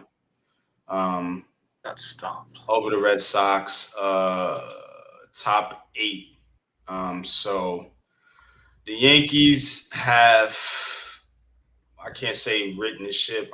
They've played better as of late, but still, too little, too late. Season's over. They're not making the playoffs. And this is another team, man, that just, they got to get their shit together, man. They got to really tighten up, and they got to figure out what to do. You got all these huge contracts on your team, and you're just not getting the production that you need, out of a lot of these big name players, Stanton. You know what I'm saying? So I can't stand. Like, I have nothing against Stanton, but that was such a dumb, stupid move by Cashman. And you're stuck with this guy, and he gives you nothing. He gives you nothing, man. You know what I mean? I understand paying Aaron Judge, but Giancarlo Stanton is just he's in the way. You know what I'm saying? Because you can't trade him. You're stuck with him. He has a ridiculous contract that nobody's going to touch, and he's not giving you no production. He's purely a DH. Can't play him in the field. He doesn't offer anything outside of a home run here and there. So doesn't give you anything defensively. Doesn't play defense. He's not a contact hitter. Doesn't run the bases. So, that's like, he's a wash. So the Yankees definitely have to make some real changes here, man, and look in the mirror and say, okay, and guys like Dominguez, would afford them to do that. When you have, like, the Yankees used to have a real really solid farm system. It's still good, but they gotten rid of a lot of players, to get these old, washed up guys. You know what I mean? So, the farm system is not as strong as it used to be, man. But that's pretty much what you're gonna have to turn to if you're the Yankees. You're gonna have to turn to, prospects like Dominguez, Volpe, you know what I'm saying, Peraza. I mean, like, you got to turn to your kids, as they say, because these guys that's in the majors right now, they ain't getting it done, and you can't do a whole lot with this roster right now, and are you going to keep throwing money at these guys in free agency? We talked to a lot about this on Heart of the City here, Arizona. Me and Coach, big fan Breezy, Jeffy T85, our fallen brother. We all believe in building through the draft. You know what I'm saying? We all believe in building through the draft. You cannot.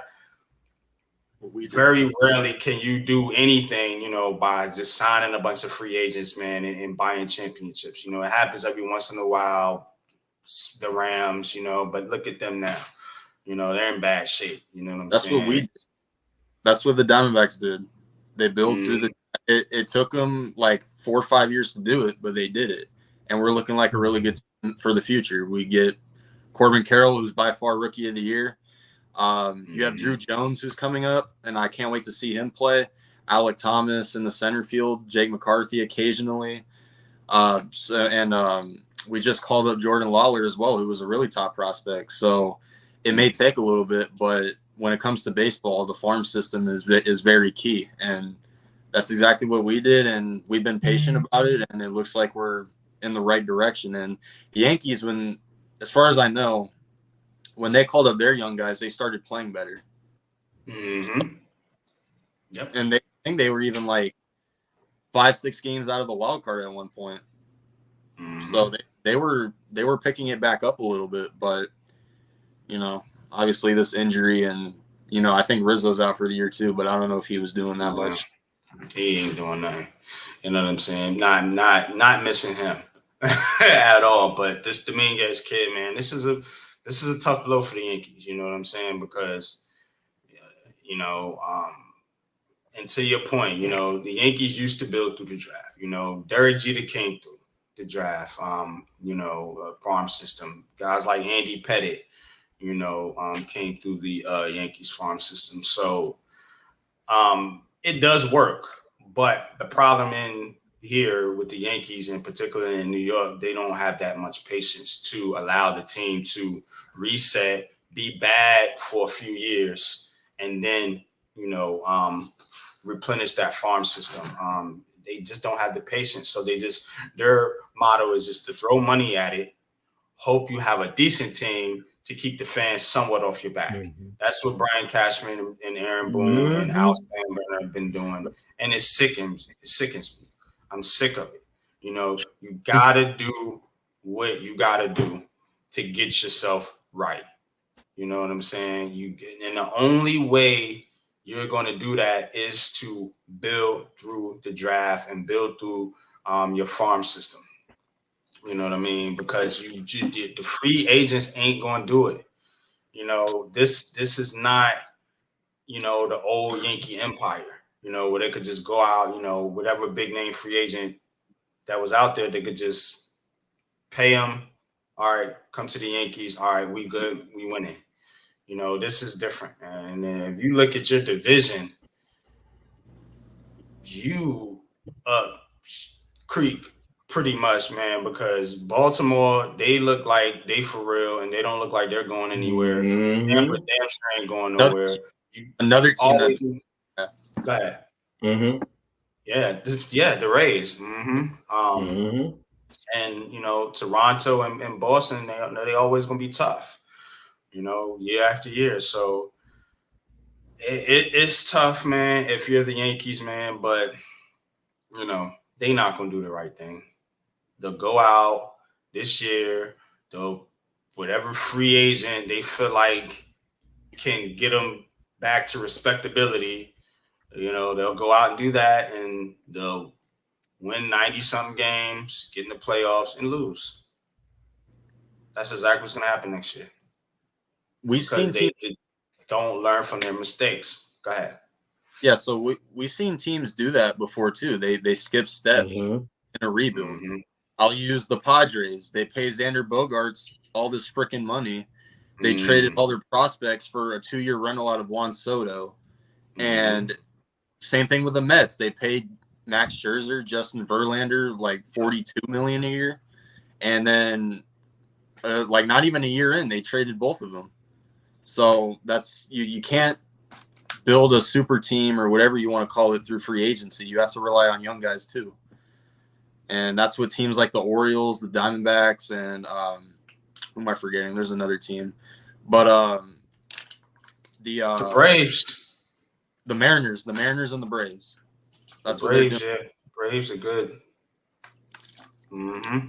That's what teams try to do. They try to throw money out in free agency, and they expect it all to work, and it doesn't. And I mean, I know the Yankees are obviously, to get Shohei Ohtani, but is that something you would want to try to do? I mean, I wouldn't, but no. And I did float this prospect out there earlier this year about Ohtani, man, but my better judgment tells me that's absolutely a mistake. First of all, he's not going to be pitching for at least another season with the injury he suffered. So, whoever he goes to, he's going to be purely a hitter for the first season. And that's what makes Shohei Ohtani so special is he's a two-way player, so now you're only getting the one side of his game. So that's one thing. So, and then number two thing, when he does come back, you don't know how effective he's going to be as a pitcher.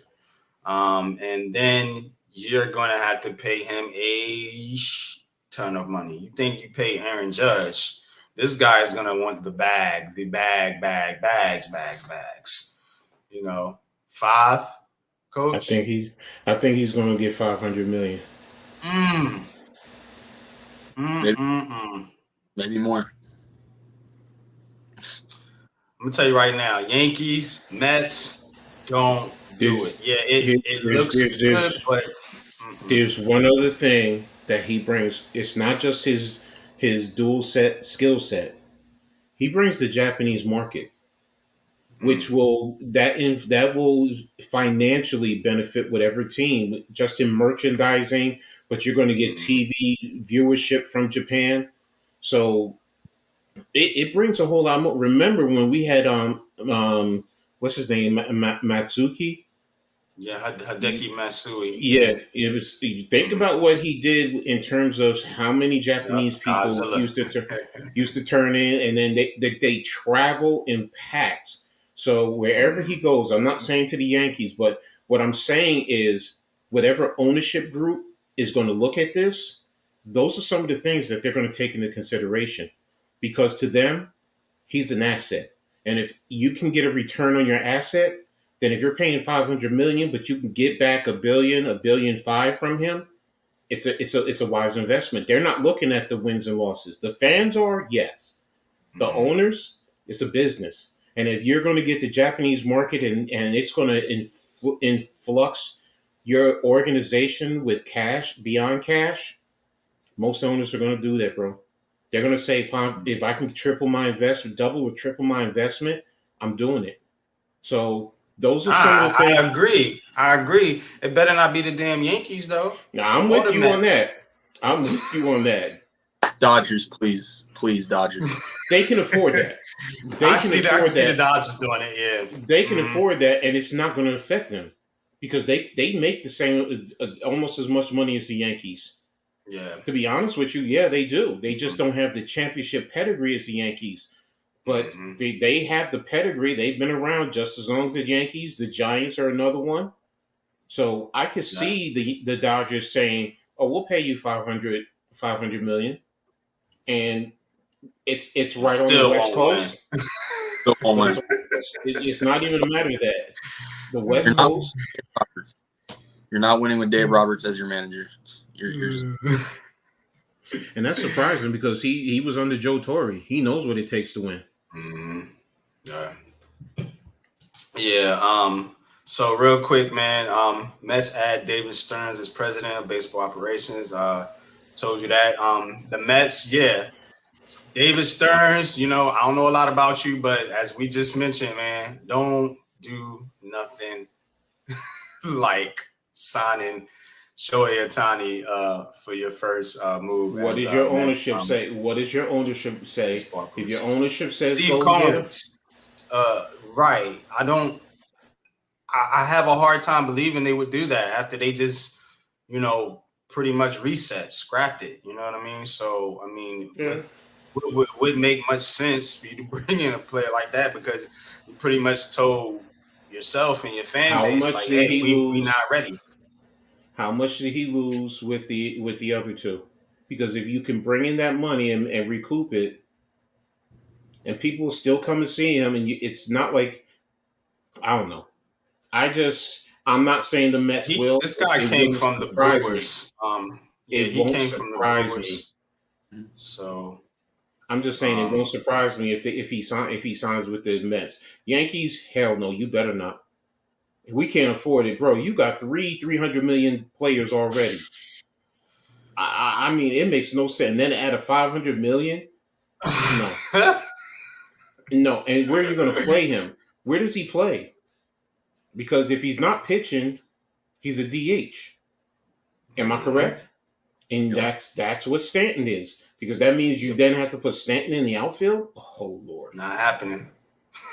Yeah, it's not happening. Not with the Yankees. That's the Yankees' problem. Is the Yankees don't have a left fielder. That's their hole. Of one of many. But that was the main thing. Us Yankees really fix left field. Because you can't put Stanton out there. But man, shout out to the Mets, man. You know what I'm saying, for at least recognizing that they were not doing it, not going anywhere. You know what I'm saying? Yankees, they don't want to do that yet. You said it like the Padres. Yeah, Padres. So you said you're a Suns fan, Arizona. Yeah. So I want to get into a little basketball talk here for the last 10 to 15 minutes. Here it comes. I do it. Just so you know, he's a Brooklyn Nets fan. Yeah. How's Kevin Durant doing? I still root for Mikal Bridges and Cameron Johnson all the time. Man. Yeah, Bridges and Johnson, I think they're going to be solid, man. But I want to get into this top 100 player rankings here. What's up, Hit Squad? For the NBA. And we'll see. What's good, Hit? What's good, Hit Squad? What's up, man? Where are we at? Oh, yeah, okay. So I'm gonna go through this kind of quickly. We're gonna look for Knicks and Nets. That's what we do over here. But since we got you on the panel, we're gonna touch on some of the Phoenix Suns that players that will be on this. So for this portion of the show, I'm gonna do a share screen.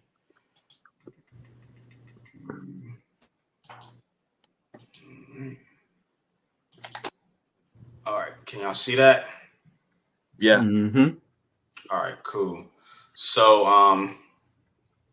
let's scroll up and give the author some credit. Brad Boykin, top 100 players: Nikola Jokic, Steph Curry, Giannis, number 1. LeBron James falls out of top 10. CBS Sports.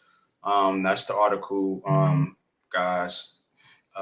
List is based on how we think the game's greatest will fare in 2023. So this is a predictive list, not based on, I guess, necessarily what they've done in the past, but the projection of about what's gonna what these players could be this season. So we'll just, like I said, I'm gonna scroll through it fairly quickly, and then we'll just touch on the Knicks, Nets, and Phoenix Suns players. So got Grant Williams, Caldwell Pope, Bruce Brown, number 98. Markelle Fultz, Robert Williams, Jordan Poole, Conley. Okay, here we go. We got our first Nick here. So Emmanuel Quickly, number 88, last year's ranked, not ranked. He says Quickly leveled up as he scores 67% at the rim and 50% from the floater range per cleaning the glass, 42% on wide open threes, and as an on-ball defender last season, making a case for Sixth Man of the Year. He's a statistical darling, but it's not obvious whether or not he's an above average starter stuck in a reserve role or an excellent change of pace guy playing the perfect role off the bench. Quickly averaged 21 points on 60% true shooting after the All-Star break, then virtually disappeared in the playoffs. Coach, Zona, what's your thoughts on Quickly, Coach? I know you've been a big fan of Emmanuel Quickly. Can he be a good starting point guard in this league, or is he, as the author said, is he just perfect as a six-man type change of pace guy? I want to say he's a good starter, but no, I think he's better as a change of pace. I think he's perfect coming off the bench, especially with the Knicks, because you have Jalen Brunson. So, he's definitely not going to supplant Jalen Brunson there. So, so then the other question is he a better off ball? But that gives you Quentin Grimes. And I'm like, no, he's better coming off. And plus, with the second unit, he's the offensive threat. So he gives you a little bit more. Now, if you want to bring him in to give you some defensive help, with the starting unit, I could see him doing that because you don't have to rely on him to score because you still have Julius Randle, you have RJ Barrett, even Grimes can give you something, and then he could be a third or fourth option. But, as far as in the second unit, he's perfect right there. It's good, Pat. He said, took a nap and it turned into a sleep. Nah, you good, Pat. No, we here that I was supposed to do something, so it's good. So, but yeah, no, he's perfect as the sixth man coming off the bench for me. So, and he would be a good sixth man on any team, championship caliber team or not, because he gives you that energy off of the bench. So, remember his idol is what's his name? William. Oh, damn, he just retired too. He's been around through so many teams. The Clippers. He's with the Sixers. Damn, what's his name? Lou Williams. His idol is Lou Williams. So and Lou Williams was a sixth man, and pretty much offensively he's okay defensively, but Emmanuel's better defensively. So he's perfect right there. So. Tommy said the Giants took a nap for 4 quarters the other night. No, they went Snow White on us. They ain't take no nap. They went Snow White. They went into a coma, comatose out there. You got the coma, the Z's coming out, the drool out the mouth. Word up. No, I'm sorry. Go ahead, Zoda. Yeah. So as long as he's on the Knicks, he's better coming off the bench. You already got Jalen Brunson and RJ Barrett at the 1 and 2, and you got Josh Hart at the 3. So he's better coming off the bench in case the starters need a break, and he can actually, lead the bench to keep the Knicks in the game. Now, if we were talking about a team that really does need a bench, I am a Suns fan, so I would kill for Emmanuel Quickly as our starting point guard right now. Y'all's bench is on the Nets. Our starting point guard, yes. A starting point guard with. Yeah, I mean, we don't really have a point guard. We're They starting. don't. But you have. They got Bradley Beal. He's not a point guard. Yeah, Bill and Booker. Bill Durant and Booker. They're not point guards. Those are off guards. And Bradley Beal as a point guard, I don't trust that. But the question I have is, if you brought him over there, you're going to sit one of them for him? Oh, that's a good point. Because if you said starting point, I'm only going because you said starting point guard, and right now your two guards are Beal and Booker, if I'm not mistaken. Yeah. Let's see. So that means you got to sit one of those two if he's your starting point guard. Yeah, good point. Slide Beal in the 3? I don't know. Yeah, because you ain't playing KD at the 4. Well, who's your starting 5 right now today? If you were to pick the starter 5, At the 1, I want to put Devin Booker at point guard, but we're rolling with Bradley Beal. So Bradley Beal's the 1 right now. Booker's the 2. Josh Okogie is the 3. Kevin Durant is the 4, and DeAndre Ayton is the 5. Yeah, see, I don't like Durant at the 4. I think Durant is a 3. Is Okogie though? Is he? Could you move him to the bench then to bring Quickly on? That's what I would do, especially, he can our defensive bench was a big issue last year, so I would throw him on the bench because he was our best defender last year, especially after we traded Mikal Bridges. That was our best defender going forward. So I wouldn't It's mind all good, bro. I know you tired, man. You good money, man. We all been grinding, man. Yep. All right, Okay. let's get into the rest of this list. All right, we got another Nick here, number 86, RJ Barrett. Last year ranked number 63. After a rough couple games to start the 23 playoffs, Barrett acquitted himself quite well over his final 9 postseason games as New York pushed Miami to 6 in the second round. His shooting, which fell off last season, remains the fulcrum on which his peak potential swings. Physical on both ends and a 20-point scorer, Barrett qualifies as a solid player right now, but something less than an all-star. The jury is still out on whether he can become more than that. Coach, thoughts on RJ Barrett? Can RJ Barrett be that, I guess, scoring option, Robin to Batman with you already have a Batman and Robin technically with the Knicks, and that's Brunson and Randall. So okay. So where do you think RJ fits into this equation? Okay, I think RJ should be the second option. But behind who? I know the Knicks aren't behind Brunson. Are you saying behind Brunson? It should be him and Brunson, and Randall should be, a role player. You know how I feel about Randall. I get it. I understand. But Randall, Randall is, to me, you've heard me say it. He stagnates quite a few players. Quentin Grimes and RJ Barrett, and even Mitchell Robinson to a certain extent. He stagnates all of them. So, yeah, RJ, and no disrespect, look what he did. I understand it's the World Cup. I get it. But look what he just did with the World Cup. Look what he did there. So you can't tell me that he can't be a number 2 player on your team. Yes, he can. He's tough. He's gritty. Now, does he need to improve his shooting? Yes, he does. Yes, he does. I'm not saying he's an elite defender, but he's a tough-minded defender. And here's the biggest thing, more than anything, I'm sorry. This is real. People may want to argue it, but you have to have a certain mentality to play in New York. Sorry. You do. Not everyone can play in New York. He's made for New York. Remember, his dad played at St. John's. His dad prepped him for being in New York. So playing anywhere, he can take it. He can handle it.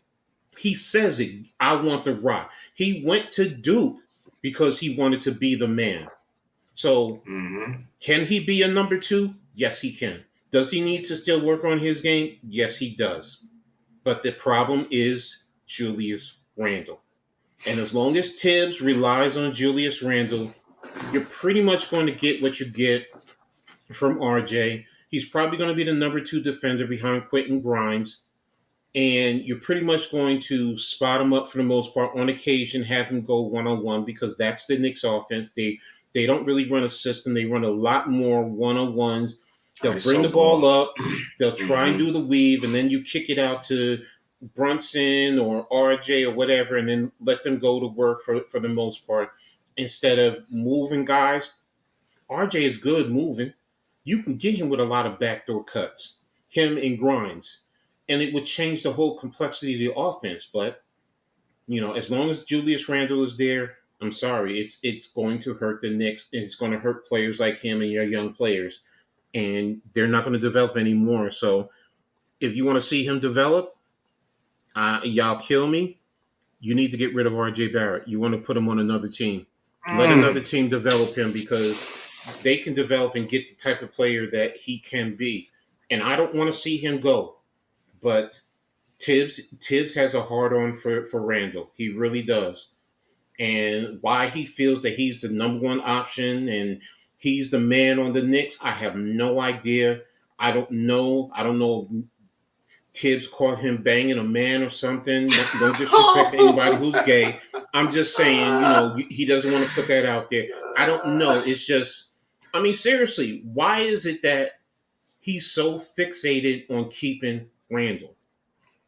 Please, somebody tell me. I don't know. I mean, what are you going to do with him, though? I mean, where are you going to trade him? I mean, but like, you can trade him. You can trade him, take a portion of the money, and give up some draft picks. Somebody will take him. Somebody will take him if you do all that. The Knicks have at least 7-8 draft picks. They can get rid of a few if they have to. Yeah. Hell, you can trade him to Portland and just, trade him and take back a lesser player. I'm not saying for Lillard. We'll trade him to Portland. Portland will take him. I think so. Especially if they trade Dame Lillard. They're going to need some type of scoring. Send them out there. And you got rid of Obi, so I mean, like, who are you going to play at that spot now? No, I understand that. I know that. That's the reality of it. I'm just saying, for RJ's purposes and Quentin Grimes and their development, and to really see the offense open up and play a true style, to get pick and roll. Mitchell Robinson should be killing teams in the pick and roll with Brunson. Pick and roll, alley-oop, that's all day with him and That's Brunson. right there, but you can't do that with Julius Randle. Julius does not want to sit outside and wait for a kick out. He wants to have the ball in his hands, or he wants to go down low post. He wants to make the decisions along with Brunson. But you're not going to get that's where I'm saying Mitchell Robinson should be giving you 15 and 10 a night, easy. Yeah, he got the talent to do it. But you can't do that because the issue for me is always going to be Randall. And Randall stagnates everyone's development, the growth, this whole team, because Tibbs is fixated on keeping him. So that's why I say with RJ, you know what? Screw it. Trade him. Trade him to Toronto. He's from Toronto. Let him go out there and let him develop and let the Knicks feel the pain of when he develops and he comes back to scorches. Because he go to Toronto, he gonna be up. But my point being is, he's not developing being under Tom Thibodeau. He's just not. Thibodeau wants to play tough-minded defense and all this and that. But today's game is not about that anymore. I'm a Knicks fan of the '90s. Y'all know that. I love that tough-minded, but that's not you got to spread the floor. You got to move. Look at the Warriors. I mean, think about it. They put Draymond Green a lot of times at the 5. Why? Because it spreads the floor. They have a small line. Exactly. You can get away with small ball nowadays, but Tibbs doesn't want to do that. He wants to play. And what does that defense do? It wears the team down. It wears the guys down. We all know that he's done it in Chicago. Look what he did to Derrick Rose. I'm sorry. He wore Derrick Rose down. Look what he did in Minnesota. I mean, Cat got him out of there because he really didn't see eye to eye with him. They don't want to say that's the truth, but that's the truth. And that's the problem with Tibbs. He's too old school, and he doesn't know how to adjust to today's game. He just doesn't. So somebody tell me if I'm wrong, please. Go ahead. Let's let Arizona get in there, man. What's your thoughts, man? Yeah, you're not wrong at all. I mean, Thibodeau and Randall, that's what's holding RJ Barrett back. I mean, you gave RJ Barrett an extension too. Right. For what? You're not even it's like you're not giving him an opportunity. Jalen Brunson, he can give RJ Barrett the ball and make a play. But it doesn't have to be Randall. And even though, what was it? Randall, for a guy who wasn't the hottest, even though he averaged 25 and 10, RJ Barrett can make plays too. So I mean, if at the end of the day, maybe that is the best case scenario for him. Trade him to a team that could really use him and a team that could really develop him fully, and see if the Knicks regret it, which they most likely would. But I mean, at the end of the day, like, and another thing too, like it's New York, they want to win, and RJ Barrett's got to get developed at the right way, and you're not going to do that just by not letting him develop his game, shooting the ball, making Julius Randle try to make all the plays. Jalen Brunson just force feeding it to him and Mitchell Robinson on the pick and roll too. You got to get RJ Barrett involved as well. And Exactly. I think he could be a really good number 2 option. Yeah. But they're just not letting him prove it. Tommy says Greek Freak to the Knicks would be a championship contender. I don't see that happening. For who? I mean, first of all, who is Greek Freak coming in place of? If you're just talking about Julius Randle, I'm sorry. Yes, it will. That ain't gonna be enough. No, because then that changes the whole narrative defensively, because you now have 2 bookends down low who actually protect the rim, and they're good at switching off. So and offensively, the Greek Freak, the way he drives and penetrates. I mean, yo, bro, seriously, this man takes off from the free throw line, literally, and I mean, and look what he plays without in Milwaukee. I mean, other than what's his name, Drew Holiday is good, but Chris Middleton, really you have nothing but a bunch of role players. So that's true. They're all spot up 3 guys. They allow him to attack the paint. So I mean, will it make him they would make him an Eastern Conference contender? I'll say that. Can they work to become if they got him a championship team, a championship contender team? It's possible. But go ahead, bro. You got it. Nah, gonna welcome my man Leaf, Leaf Diggy to the program. What's good with you, Leaf? What's up, Leaf? Did I miss the football segment of this? Oh yeah. Yeah, it's all good. It's all good, man. Oh, you know what I'm saying? We on replay, man. You can go back and check it out, man. But yeah, it was some tough words, man. But coach, by myself too. But, listen, I'ma just say it by saying this: opening Sunday of the NFL, it was ass whooping Sunday, and who's who Monday. That's what it was, man. Because I had a whole bunch of people texting my phone talking about, "Hey, bro, what happened to your boy Aaron Rodgers?" I said, "I'm a Packers fan, first and foremost. Second off, we won, and our quarterback that was sitting behind Aaron Rodgers for about 2-3 years, he didn't look too bad neither." Yeah, so shout out to Green Bay. Yeah, and it's that game, that other game. Oh man, that 8:00 game. Oh yeah, that wasn't. We don't even need to revisit that. But Nicholas Claxton, so you came in at the perfect time, Leaf, man. So we're going through the NBA Top 100 rankings by CBS Sports, and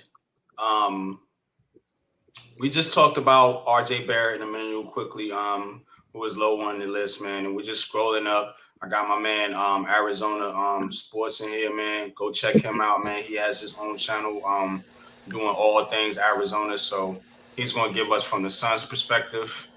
But we're going to talk about Nick Claxton right now because that's where we at. Last year, not ranked.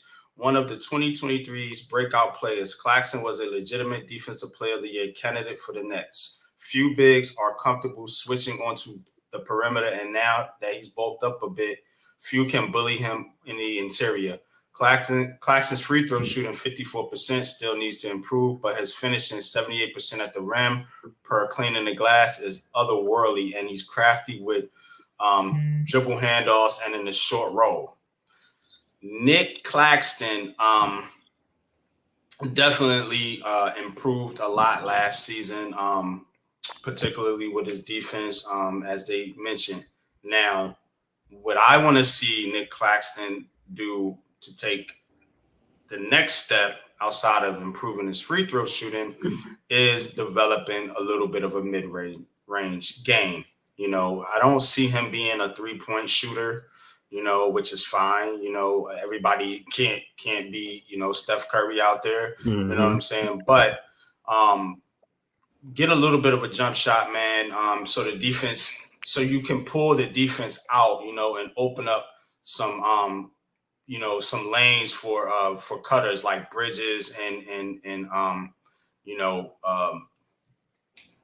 hopefully Ben Simmons. You know what I'm saying? But you know, what are your thoughts on Claxton going into the season? What do you want to see him get better at? Or do you think he's pretty much maxed out as a player?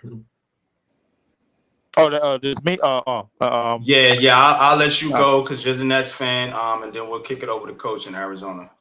Well, as far as my visual is seeing, other than the actual dribbling skills or putting the ball on the floor, I kind of see his game offensively going in the same direction a little bit as Giannis.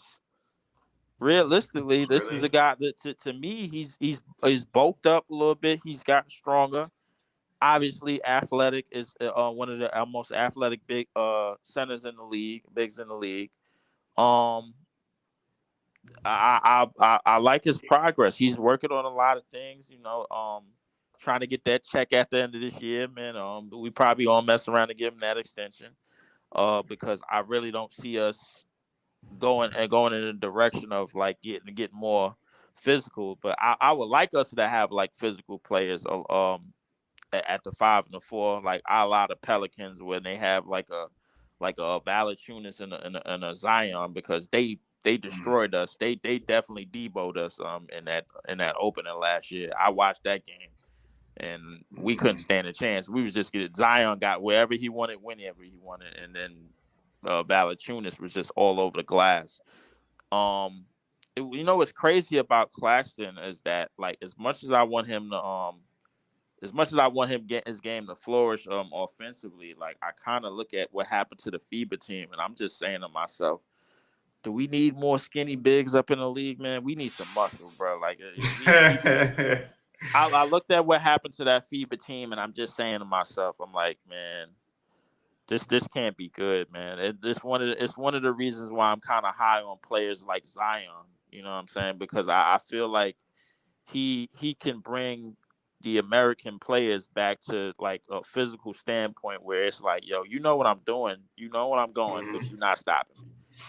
Because that's whatever happened to Anthony Masons, whatever happened to Charles Barkley's. I mean, these guys are. I feel like Zion. You know what? And I feel like Zion represents that mold, those mold of players. When you talk about the Barkleys and the Larry John and the Anthony Masons, like I feel like he's a lot of that all balled into one. If you look at him, but like if you're an old school fan of the game, you do like his game. But the thing is, you just don't like his effort and his to get in the right amount of shape and the conditioning to play 60 to 70 plus games a season. That's just what's the frustrating part about it. I think Zion, along with Ben Simmons and along with a lot of first overall picks that we've seen over the past 10 years, or the past 10 plus years. A lot of them had a lot of the tools to take over the league in some capacity, and they just haven't been able to do so. You know what I'm saying? We kind of seen spurts with Zion, and then it was like, oh yeah, man, I don't know. We seen some spurts with Ben Simmons, but we was like, okay, whatever. And then the Trae Young game happened, and then that was that, man. But I tell you what. But to get back on Nick Claxton. He has been working on some things in the offseason. I see he's trying to make improvements to get better. Is it because he's on a contract year? He's trying to get paid, maybe, or like who knows, man. So the way I feel about this Nets team, you know, I always talk about him. Shout out to Big Fan Breeze. Shout out to Nets Kingdom. Shout out to Nets Daily. All the Nets podcasts on YouTube, on Twitter, everybody. Nick Claxton defensively, I know what he brings, but offensively, I think he's going in a direction it seems to me like he's going in the direction of Giannis, just minus the ball handling. That's all. Okay, good stuff, man. Coach, what's your thoughts on Nick Claxton? I know you're not a Nets fan, but do you think this ranking is about right where he's at, 79? Mm-hmm. Yes, it's between 75 to 80. Yeah, that's about right. I mean, he's definitely a key cog for the Nets. And, he brings you a lot defensively. He gets you great rebounds.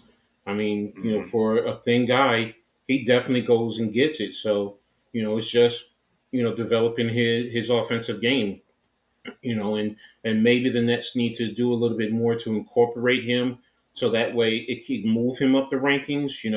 I was talking about Mitchell Robinson with pick and roll. Same thing with him. Pick and rolls for the bigs is because they rely on the guards or whoever's, setting up the pick and roll because they're the ones that set it up and they can get them the ball. So, and even if they end up taking a shot, they get in position for offensive rebound. So he's good at that. So it's the right spot. Zona, thoughts? Yeah, so I like the ranking especially for a guy that wasn't on the list last year. I feel like that's a good spot for him. Especially, I wouldn't be shocked if he went higher after this upcoming year because he is on a contract year, so he's got a lot to play good for. So, but offensively, you say like developing the mid-range game. Today's NBA, some bigs have that, some bigs don't. Some teams need that to confuse the defenses. So if you could develop that mid-range, be able to make some plays shooting, when the paint is stacked up defensively, that can give an offensive boost for the Nets. So I like the spot overall, though. I also like the way he's progressing as he develops in his career. So I've always liked Nick Claxton. I actually thought we were going to get him, but back in the offseason. Oh yeah, y'all wanted him in that trade, didn't y'all? Yeah, I bet. Yeah. But I bet. Yeah, that's but yeah, I do agree with you, man. You know what I'm saying? And I think the Nets need a little bit more offensively from Nick Claxton because they just don't have, the scoring power. Although they got a better defensively, they don't have the scoring power that they had with one Kevin Durant. But let's get into it. I'm not going to spend too much time on this. Real quick, DeAndre Ayton, number 76. I want to get Arizona's thoughts on DeAndre Ayton. Says the Ayton problem essentially boils down to the fact that he's a very good basketball player who is paid like a great one. He's going to put up a double-double most nights. He's a solid defender, and he's fairly durable. There are also concerns about his effort and focus wavering, and he doesn't create his own offense. Issues would be easier to overlook if he wasn't making north of $30 million per year. But when you're a max player who doesn't produce on a max level, it's a problem in a salary cap league. Both parties probably would have preferred to move on, but it's hard to see a trade happening at this point. So the Suns will have to hope new coach Frank Vogel can help Ayton reach another level. What's your thoughts on DeAndre Ayton, Arizona? That's a good spot to put him. He didn't really. I wouldn't say he was the biggest reason why we our season ended the way it ended last year, but it was definitely a big reason. His effort on the court last year was one of the worst, if not the worst, on our team I've ever seen throughout his career so far.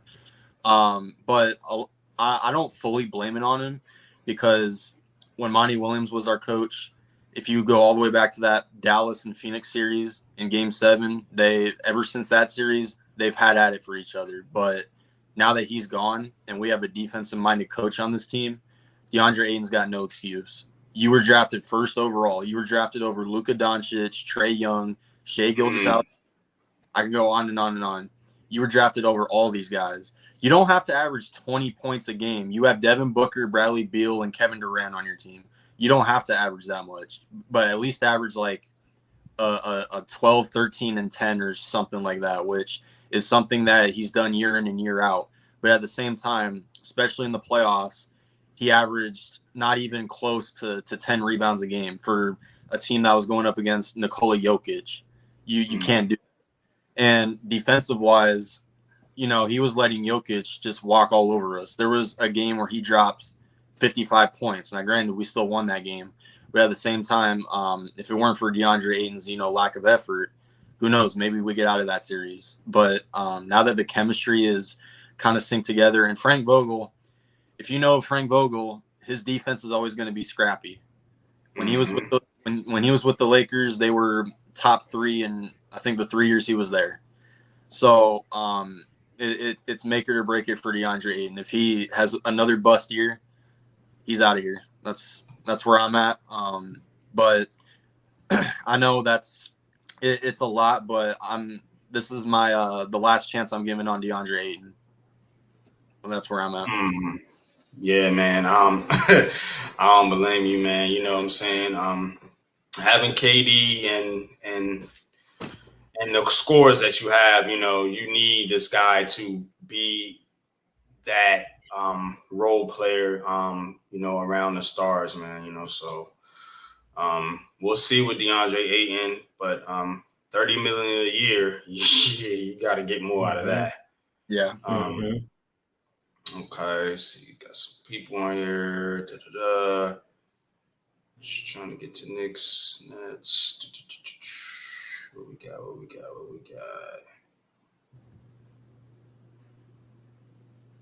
Oh, there's your boy, Julius Randle. Oh, no. Oh, no. Not this. Last year, he was ranked 74. So he moved up, coach. They got Vic ranked higher than him, and he ain't touched the court yet. This is evil. This Yeah. No, this is all projection. That's why they're doing that. This They is project this projection, projection They're for this coming season. For the season, correct. So real quick, he says, we know Randall can score efficiently at a high volume on a jumper heavy shot diet.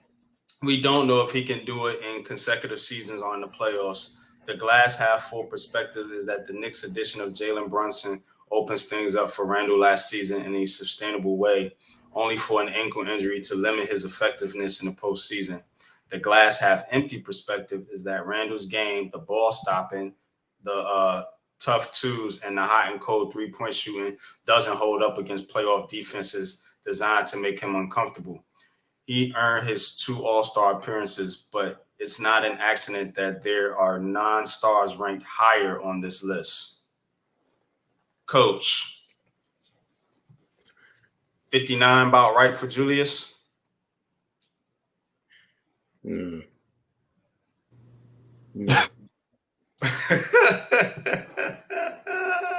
No, I think he should be ranked lower, but you know me, I have a bad taste for him, and I mean, he said it, basically, to be brutally honest, to be 59, you cannot disappear in the playoffs, man. You just can't. Mm-hmm. And that's a big thing, last year 74, okay, hurt though, you know what I'm saying? So I mean, he has done a ghost act in 2 playoffs with the New York Knicks. Thank you. It's an atrocity. It's gotta stop. I mean, we talked about R.J. Barrett earlier. We did. Mm-hmm. We talked about and Julius Randle is one of the biggest reasons that hinders RJ really developing into a better player. Now, I'm not saying RJ is going to be an all-star, but, during his career, can he make at least one all-star? Yes. If he's staying with Julius Randle, RJ Barrett will never make an all-star game. He will never make one with Julius Randle on the team. Julius Randle stagnates.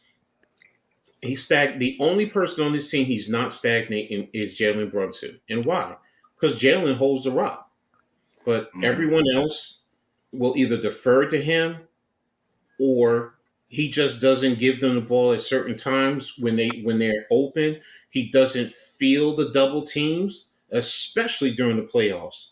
He's always bobbling the basketball. Or my biggest pet peeve, he's always turning around and crying to the referees when the ball is going down court and you're putting the team at a disadvantage defensively. Just shut up and Exactly. get downfield. Get down court and play defense. During the timeout, if you got to talk to the referees, talk to them. When you go back down there, when the ball is moving and you don't have it, then you want to say something real quick. Yeah. But when you're standing there whining and crying, bro, shut up. You're not. And I go as far as saying about the RJ Barrett thing. And I know you was about to go in soliloquy, Coach, but I'm good. I don't think RJ Barrett is making an All-Star team as a Knick. Period. That's just me. Like I just don't see it happening, because by the time Tom Thibodeau is done building caskets over there at Madison Square Garden, like these careers is gonna have 5 years of 38 plus minutes a game on them, bro. Like in terms of like at least minimum a 6-man rotation. If you don't have to take my word for it, just go ask Kirk Heinrich, Luol Deng, Joe Kim Noah, and all of them. Just go ask them. I already spoke about that, bro. So yeah, I mean, I'm with you. So and I said it. RJ needs to go somewhere else to be developed because Tibbs ain't doing it. He just ain't doing it. So I mean, he had Obi. I'm not to be disrespect, and I know Obi, needed to work on his game, but you had two power forwards that if you worked them right, they would have been a perfect 1-2 combination. They should have been. There was no reason why.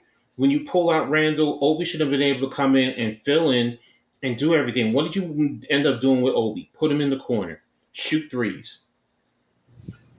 Only time he really got to showcase his talent is on the break. I mean, I know that's when he's at his best, but there's still things you could have done. More pick and rolls. He's not a 3-point shooter. You don't stick him in the corner. You work with him. You develop his game, and Tibbs hasn't. Sorry. And this Julius Randle at 59, I'm sorry. For me, it's too high. But that's me. Y'all got it. Go ahead. All right, let's move on. I don't want to spend because I know Coach should go in on this. Oh man, that was very good, Coach. Very accurate depiction of what the piece of trash that he's been playing like, bro. Like, and it has to stop. It realistically has to, but it's probably not because Tom Thibodeau is a defensive coordinator. So, wow, what defense? Tom Tibbs. All right. What we got here? We got Bradley Beal at number 38. Wow, 38? Wow. Yeah. Last year he was ranked 30th.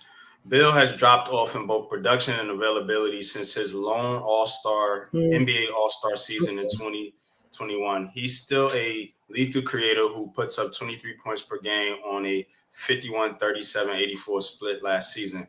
Part of Bill's ranking on this list is the production that both his level of investment and shot quality will dramatically improve alongside Kevin Durant and Devin Booker in Phoenix. On his new team, he will be presumably asked to do more playmaking as well, an area where he's shown promise throughout his career. Bill shot 46% on what the NBA deems wide open three-pointers last season, and he should get a lot more of those looks as a member of the league's latest super team. Thoughts on the ranking and what you think about Bill? Because according to this article, this is kind of what we was talking about earlier, Arizona, who's going to play point guard. So it looks like Bradley Beal is going to be that guy. So just want to get your thoughts on that and the ranking of 38. You think that's about right for Bill, or think he should be higher? Yeah, so this is just to clarify, this is a projection of next year, right? Yes. Mm-hmm. Oh, so this is a perfect spot then, because because averaging, what was it last year, 23? I mean, that's it's not really going to get any higher when you got two superstars alongside your team. So Correct. And this is his first time being a third option. He doesn't have to, be as lethal scoring as he had to be when he was in Washington, and him running the point in Phoenix. And I still don't trust it, but it is what it is. When it comes to the playmaking, why do you think he's going to be running the point? Because he's going to be dishing the plays to Booker and Durant, and he's going to be getting DeAndre Ayton involved in the pick and roll. Because, well, yes, I don't trust DeAndre Ayton's, effort out there.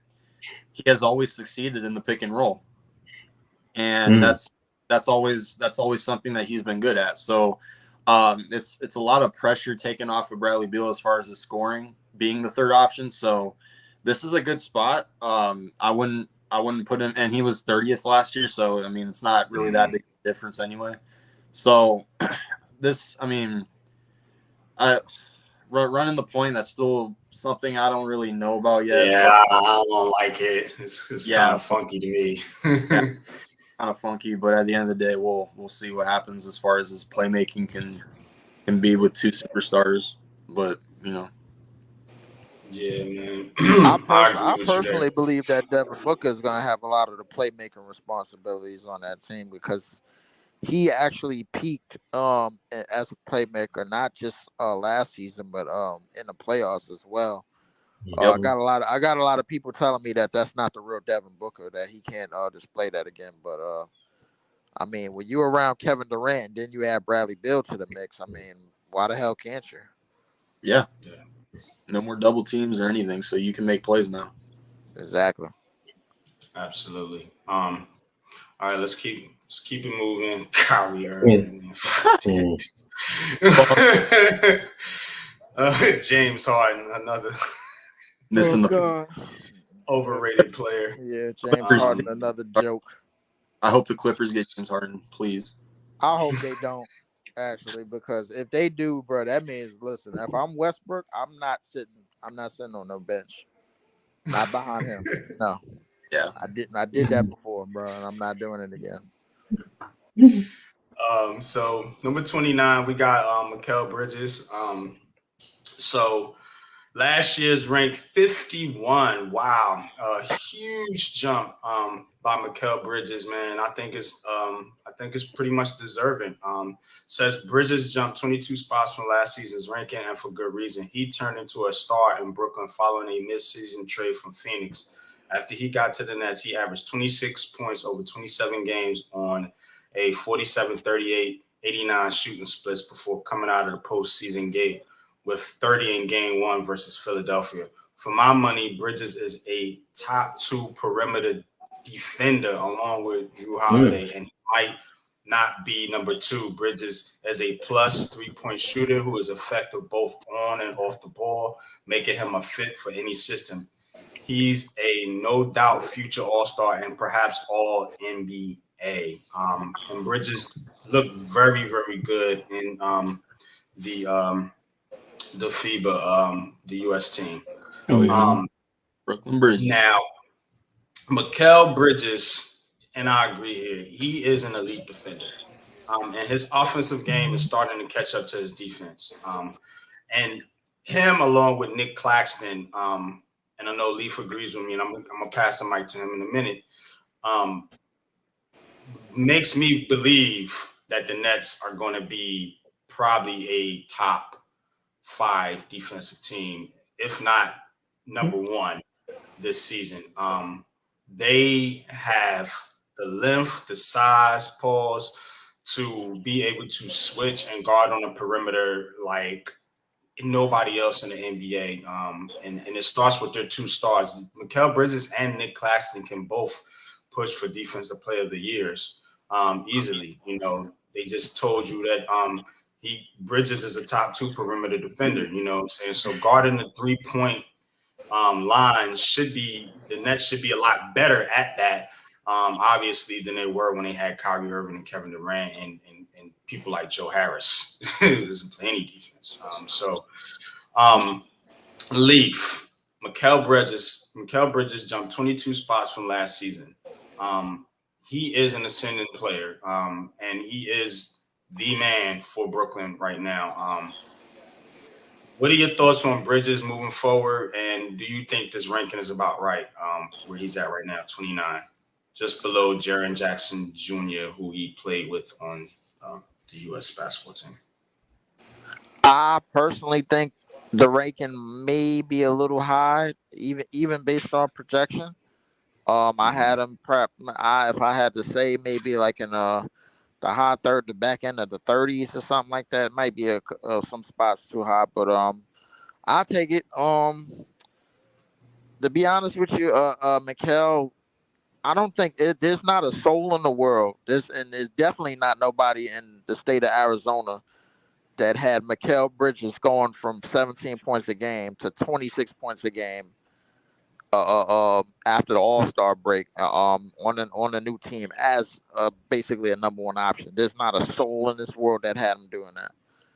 So my thing is like the fact that he did do that on the efficiency and still being able to go from a number 4 option on his previous team immediately to number 1 and hold the Nets afloat for a playoff spot, not a play-in spot.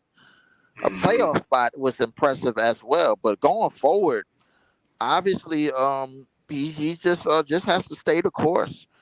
I think his game, his numbers, may be like a tad bit higher. I see him averaging maybe like a good 25, 26, but what I see him doing is more of the intangibles, doing a little bit more off ball playmaking and getting into like a team structure.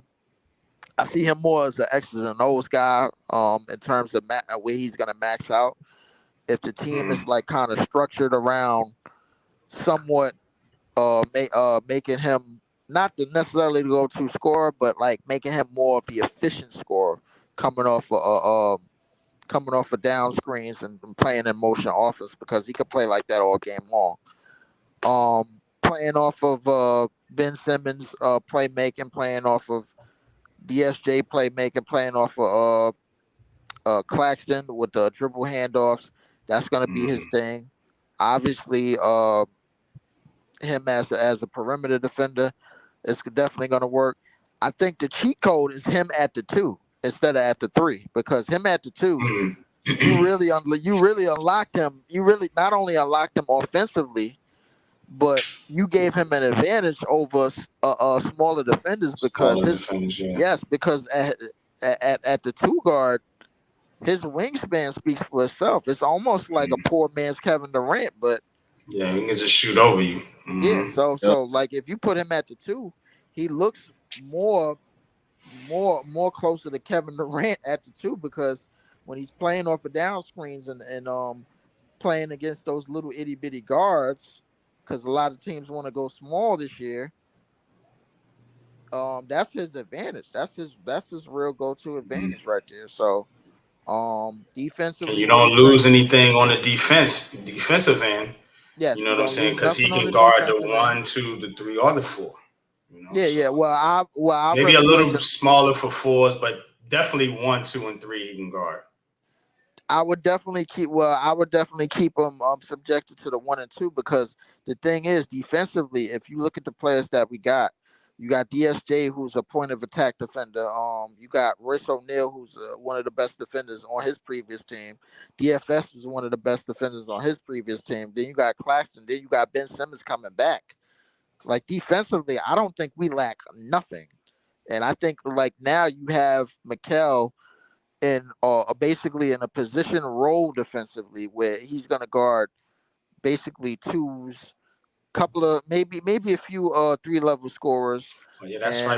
You got Ben Simmons. Ben Simmons can guard 1 through 5. Yes, and Ben Simmons has proven that he can guard in the post because he's done a great job against Joel. So this Nets team be really good defensively. That I'm thinking about. So defensively, I love us like on paper. Obviously, we got to put it on the court and make it work and turn it into reality. But defensively, I love what we're doing, and I love what we did with our bench. And Mikal can only thrive from all of these pieces that he has around him. And a lot more downhill players as well, because when you pick up a DSJ, that means you're trying to speed the game up. You're trying to get downhill. When Ben Simmons is coming back, that means you're trying to go downhill. And I think that's it's sort of the way we've been playing ever since the J Kidd era. So I mean, hey, let's get back to it, man. So good stuff, man. Mikal is great, man. He's on the up and up. I like to see him. Only thing that need to be unlocked is his playmaking ability. That's it. Yeah, man. I like the spot here for Mikal Bridges. Honestly, man, because I do think he is a future star. The problem with the Nets, obviously, and make no bones about it, it's going to be scoring in the half court, particularly. But defensively, they have a good foundation, especially on the defensive end, man. Add one more, one or two more scores, possibly, develop somebody, Cam Thomas, to be that guy, but we'll see how it works out, man. But I definitely like the position they're in defensively with Mikal Bridges and Nick Claxton. Those are only going to be the only two Nets on this list, but we'll keep scrolling up. I'm pretty sure there's at least one other Nick on here. There he is, Jalen Brunson. Last year's ranked 60. If there was any doubt that Brunson was deserving of his contract with the Knicks, all of that melted away with his performance last season. The stocky guard not only proved he could handle more responsibility and a bigger role, but that he should be the lead guard on a playoff team. But it's not just the crafty play, mid-range prowess, and high IQ that has Brunson in the top 30 of our rankings. He proved to be the exact type of leader the Knicks needed at point guard. When he was on the floor, New York outscored opponents by 6.8 points per 100 possessions, which ranks in the 92nd percentile in the league. He took pressure off players like Julius Randle and R.J. Barrett, becoming a central playmaker on offense and setting guys up for easy looks. He is a low mistake guard with a turnover percent of 8.7%, and he's just as dangerous scoring off the bounce as he is with the ball in his hands. Kick it back over to Coach. Coach, what's your thoughts on the ranking for Jalen Brunson here? I have no problems with it. I mean, everything they said is about on point. 27 is fine. If you said 25, okay. Heck, if you even said 30, I was fine with it. I mean, look at what he did for this team. Look at what he did for his career and for himself. So he's the undisputed leader of the Knicks, and 25 to 30 is about right. Agree. Look how much the Mavericks are missing him right now. Yeah. They definitely are. And to side with that, I think him by playing alongside of Luka, like that was like one of the things where like he flourished the most, because obviously he was like more so in the role that Julius Randle is in now with him over there on the Knicks. So it's like, yeah, that's like, yo, you can't double it, you know what I'm saying? So like it's gonna be what it's gonna be. But him as the number one, he's done great this past year. He's worked wonders. He's lived up to every bit of that contract. However, I would like to see him and how he comes into this year, because now with him playing on the FIBA stage, and just to let y'all know, the FIBA is no place for undersized guards, man. Like the world tournament, because those other countries, man, they're gonna expose that. They don't run small.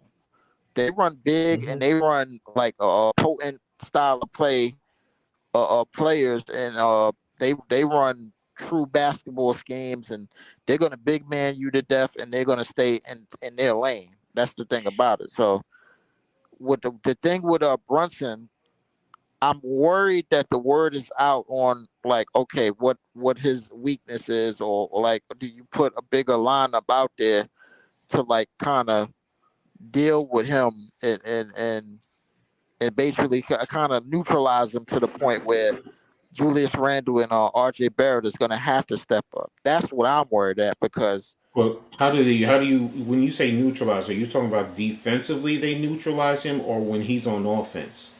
When he's on offense, I'm worried about, okay, like what's gonna happen when teams start Teams to did that. start. They tried to do that. They tried to put bigger guards on him. I get what you're saying. The FIBA rules are totally different than the NBA. That's Yes, they that's the are. reality. So he's gonna be perfect in the NBA. In the FIBA, yeah, you're right. He should be playing more of a traditional point guard sense, not a scoring point guard. So that's where he won't survive in the FIBA world. But when it goes to the Olympics, he's not going to be on there. So that I wasn't worried about. But in the NBA, the rules are so that he's just going to take advantage of them. And then what does he always do? He'll penetrate and then stops, pulls back, and shoots the rock. Or he'll dish and kick it to whoever is open. He knows that. And then, like I was saying earlier, if they get the pick and roll with him and Mitchell Robinson, then he's just going to do the alley oops to Mitchell Robinson, who's just going to ram it down the rim. So in the NBA, I'm not worried there. If you were talking about in the world stage in the Olympics, yeah, you have a valid point. And he still was adequate in the FIBA.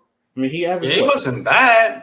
He No, averaged no, no. 11 or 12 points. He still was very adequate in the FIBA. But mostly what I was referring to, not just offensively, but defensively, our team's gonna There you like go. put him as a point of like the Fair. attack guy, Mm-hmm. Mm-hmm. and kind of fit and kind of be like, okay, yeah, we got to make this guy play defense in order to, like, all right, if we got to see if he could play defense and play offense all in a 48 All minute game. NBA Yeah. game. So One thing Tibbs did though, he did move him to the.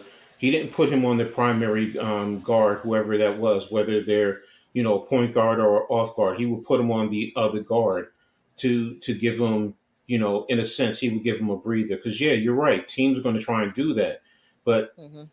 what do they have to do? They either have to switch on to him and then take it from there. But then that's going to, if that's not your offense, doesn't that change your offense? Because if you're only going to attack him, then you're playing into the Knicks' hands defensively. Because that's what Tom Thibodeau wants. Because then he has guys behind him, and Quentin Grimes and R.J. Barrett and Mitchell Robinson, who are defensive players.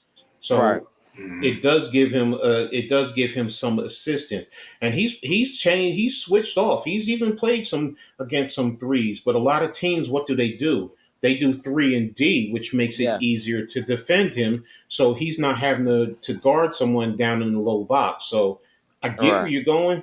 If a team does that, or either you're going to switch off onto him, which is exactly what the Knicks are going to want you to do, because they're going to. The one thing I don't worry about to a certain extent is the Knicks defense, because I do give Tibbs credit there. He does do a good job defensively. So when the guys are in their rotations, which I understood why he had his issues with Obi, but Obi wasn't the only wasn't the biggest reason why you had certain breakdowns defensively.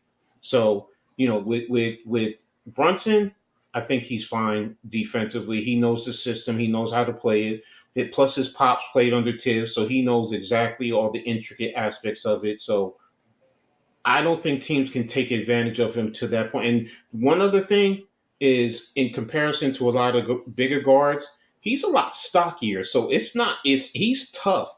You can't just bully him. It's not like you're going up against a Trey Young, where you can just Yeah. literally do Right. whatever Right. you want. Brunson will still fight you. So Yeah. he's just. Brunson. He's definitely got that pit bull looking like Yeah, he's Mhm. scrappy. mentality in him. Yeah, definitely. But my thing, like, with the way that the Knicks offensive sets is basically like, yo, give Brunson the ball, or give Randall the ball, or give RJ Barrett the ball once the ball is Mhm. out of Brunson's hands, or I guess you have an idea of where I'm going with it. But like, Mhm. the thing is, Yeah. it's just like, I'm I don't know. I don't know. The thing is, when you a number one option for the first time, and then the very next year, like, you add and stuff, and you go for that breakout year in the first year, and then the second year, like, teams like kind of get an idea of like, okay, yo, this is the point of interest. This is the guy that's on our chalkboard. This is the Yeah. guy that we need I to. kind of see what you're saying. Yeah, he could. I could definitely see him taking a step back, but he didn't because remember when he was with Dallas, when Luka went out, he became that focal point and his game took off. So teams already had information on him. It's just that he wasn't in the Western Conference, but he's still within the league. So, I get where you're going. Yes. Am I expecting him to elevate his scoring even more? I hope he does, but I'm not expecting it. Am I wanting RJ Barrett to step up? Yes. I want RJ to step up, and I want Quentin Grimes to step up offensively. And then I want to see Julius, his point production to go down along with Brunson, because then that will help the team overall. But yeah, do I expect him to average what was he 25, 26 last year? No, that was Julius. I think he was a 22, 23 if I'm not mistaken. Yeah. Does it say it in there? Yeah, something around that nature, but yeah. So even if he's around 21, and Julius goes down to about 23, 22, and the others can get close to, if RJ can get to about 18 to 19 and Quentin Grimes can get you 15, then I think that's good for the Knicks overall. But as far as to focus on Brunson, I don't have an issue. I don't have a concern with him per se, not him. He's the one player on the team. Him and we talked about Quickly earlier. Those are probably the two. I think Quickly is still your fourth option on the team, like realistically, even though he comes off the bench. I do. I agree, but he's the number one option on the bench. So, but yeah, he can be the fourth option. He can even be the fifth if Quentin Grimes gets his game up. So I get you where you're going with there, but that's it as far as Jalen. So, right. All right, let's wrap this up here, and then we're gonna get to Coach's Corner. You got two more players. Yeah, I know you got two more players up there. Yep. Yeah. They're probably gonna be in the top 10. Yeah. One should be in the top 5. What do I know? Number 12. The two Phoenix Suns players. Oh, right. There's Booker. Booker's 8, and where they got KD Kevin Durant. KD is 5th. All right. That's well. 5th. So let's just run down the top 10 real if quick. KD is 5, then that means Jason Tatum is the odd man out, correct? Jokic is 1. Uh-huh. Giannis, Steph, Doncic, KD, Embiid, Tatum is 7. And they still got Luka top 5. I had them Luka out a little bit outside of the top 5. Jimmy Butler is 9, and Lillard's 10. So Air put Booker. No. I had Luka outside of the top 5 because of I just don't know what direction. Who you putting in there? Embiid, Tatum, Booker? I probably would have put Embiid in there because Embiid won MVP. So I mean, that's valid. I would have had to put Embiid to round out the top, the 4 to 5 spot there. But I think KD is still there because of talent. He's just not going to give you like a good 50 to 60 plus games anymore. Like I don't think he can give you that anymore. And that's like I'm not worried about like him being like washed or anything like that. I'm just worried about his health at this point. Like you worried about the same thing I was worried about. Yeah, like since his ruptured Achilles, he hasn't had one healthy season. Exactly. Not one. He missed his entire first year in Brooklyn due to that injury, and then when he came back, what was it, like 50 games or something? So I mean, and he only played 16 games with Harden and Kyrie. I mean, like he hasn't.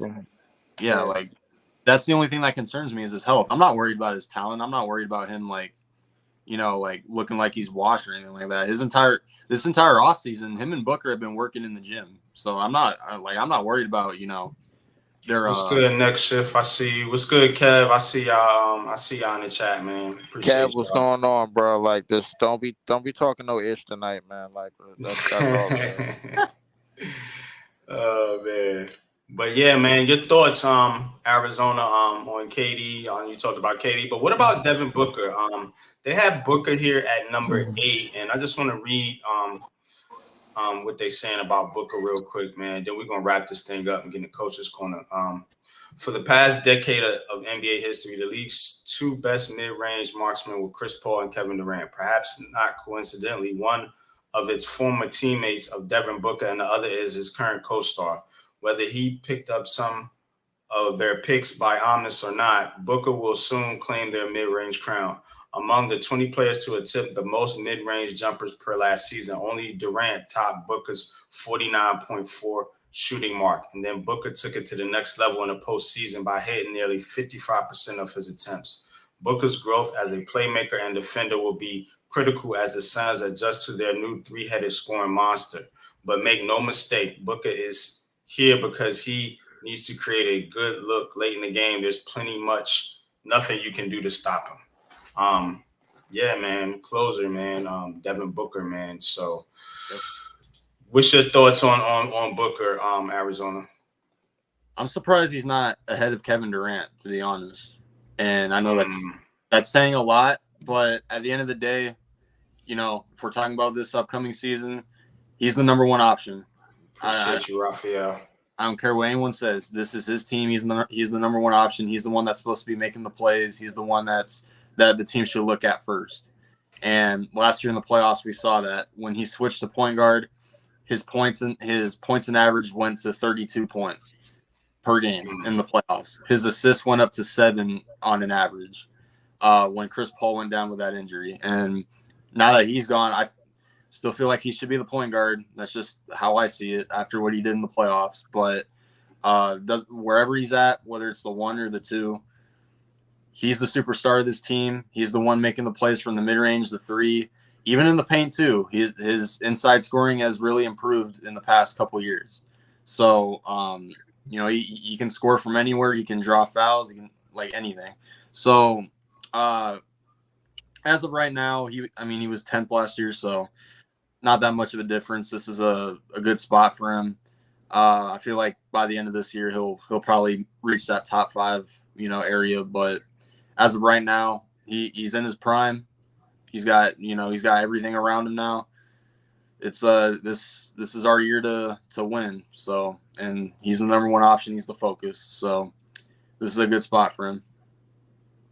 Yeah, most definitely, man. And I know the Suns have high expectations here, you know what I'm saying? But just looking at the landscape of the NBA in general, to kind of put a bow on this thing, I think the Nets are going to be competitive, particularly defensively. I think their ceiling could be maybe top 5 in the East.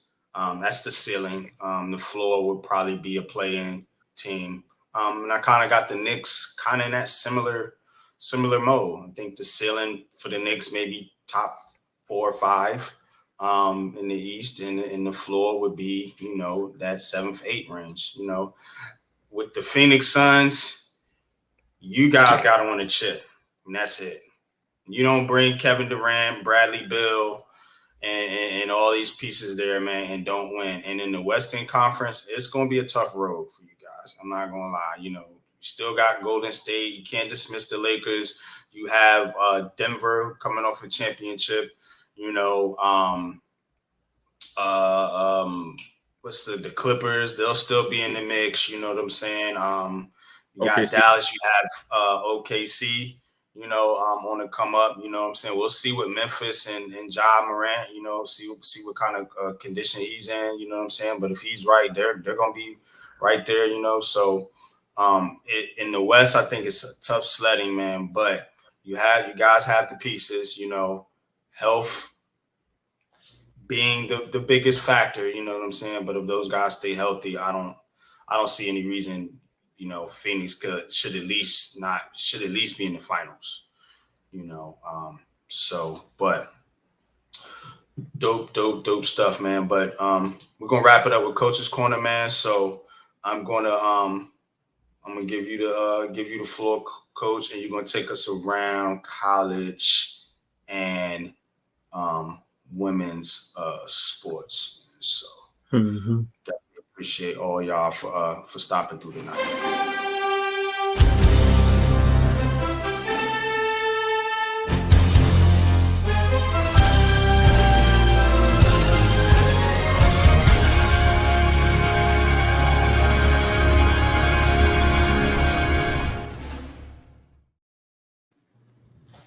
All right. Well, I appreciate this. Um, Starting in women's sports, you know what? I forgot to talk about what's her name in tennis who just won the women's U.S. Open. Go golf. Yeah, Coco Gauff. She's the third 19-year-old ever to do it behind Serena Williams and I forgot the other woman too. But still, it's an amazing feat for her. So congratulations to her. Now getting over to the WNBA. Regular season just ended, so they're going to be starting the playoffs. And um, all season long, I've been talking about the Liberty, and they've done their thing. They secured the number 2 seed, but you know what? I have been remiss. I have not really spoken a little bit more about the number 3 team or the number 2 team in our area, which is the Connecticut Sun. They secured the number 3 team, so number 3 position. So they have done their thing this year, especially losing some key players and also trading away Jonquel Jones over to the Liberty, who was their big time player last year. But for them to make it to the number 3 seed, it's a special thing. Also, their head coach won the Associated Press Coach of the Year award, Stephanie Williams. So she definitely did her thing, especially losing Brianna Jones to a Achilles season, torn Achilles, literally a month into the season. The Liberty ended up at number 2 behind the Las Vegas Aces, and as I said earlier, Brianna Stewart. She edged out Asia Wilson for the Associated Press Player of the Year. She beat her by 1 vote. So she averaged a career best 23 points this year, and helped New York secure the second best record. So it's an amazing and a great thing for New York. So kudos to her. Definitely appreciate her. Defensive Player of the Year went to Asia Wilson. She definitely, did her thing defensively. The woman is amazing. I'm telling you, if you want to see some good defense, definitely watch her. So, Ace's teammate Alicia Clark won 6 Women of the Year by the Associated Press. And Rookie of the Year under the Associated Press was Aaliyah Boston, number 1 overall pick. She averaged 14.5 points per game, 8.4 rebounds, while shooting 57.8 points percent from the field goal. Comeback Player of the Year was Brittany Griner and Nafisi Collier. You know Brittany's story, so it's a great story of redemption. Collier missed nearly all of last season because she, gave birth, and she averaged 21.5 points and 8.5 rebounds for Minnesota this year. Most improved was Satu Sabali. She's only played 44 games literally over her first 3 years, and this year she played 38 games of the 40-game season, and she averaged 18.6 points per game and 8.1 rebounds. So she's definitely improved the game. All rookie team was Boston, Grace Berger, Dorka Juhas, who played at UConn, Diamond Miller, my girl from Franklin, so I've seen her grow up, Jordan Houston of Seattle, and Haley Jones. And the All NBA teams were Stewart, Wilson, and Thomas were unanimous first teams. And also on the first team was Jewel Lloyd from Seattle. She was the league's leading scorer. And Chelsea Green from Las Vegas. And the second team was Jackie Gray of Las Vegas, Sabrina Ionescu from New York, Arike Ogwale, Satu Sabali. They're both of Dallas, and Nafisi Collier of Minnesota. So it's been a great year for women's basketball, women's sports overall. So I've really appreciated, and I'm looking for more going forward. So now when I move over to college football in the local area, I'm going to start with Syracuse. Syracuse won their game on Saturday. They played Western Michigan at home, and they won 48-7. Now, this game was won in the first half for them. They outscored Western Michigan 17-7 in the first quarter, 28-0 in the second quarter, and then just scored 3 points the rest of the game, and that's pretty much it. I mean, they totally dominated and Western Michigan. Now, offensively, Garrett Schrader continues. He was 19 of 30, 268 yards, 1 touchdown. Carlos Del Rio, their backup, was 5 of 9 for 57 yards. So they were 24 39, 343 yards and a touchdown. Western Michigan, they had 3 quarterbacks played, but they were 28 of 47 for 221 yards, no touchdowns and an interception. Rushing wise, Syracuse amassed 153 yards, 4 touchdowns on 37 carries, while Western Michigan was 26 carries for 97 yards and 1 touchdown. So that's what Syracuse did. I thought I had their schedule. And next up, I believe they're playing Purdue. They already played Purdue. Sorry, I thought I had their schedule up. Syracuse is next playing. Where's the schedule?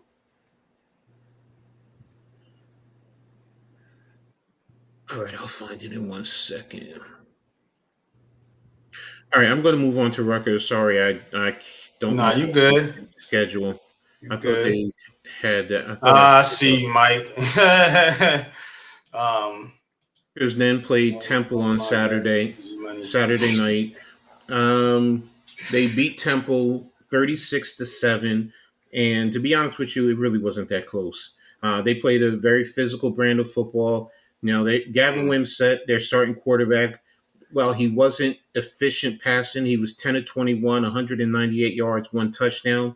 But the story was Kyle Monangai. Kyle Monangai had 28 carries, 165 yards, and 1 touchdown. Wow. Overall, Rutgers was 52 carries, 254 yards, 3 touchdowns.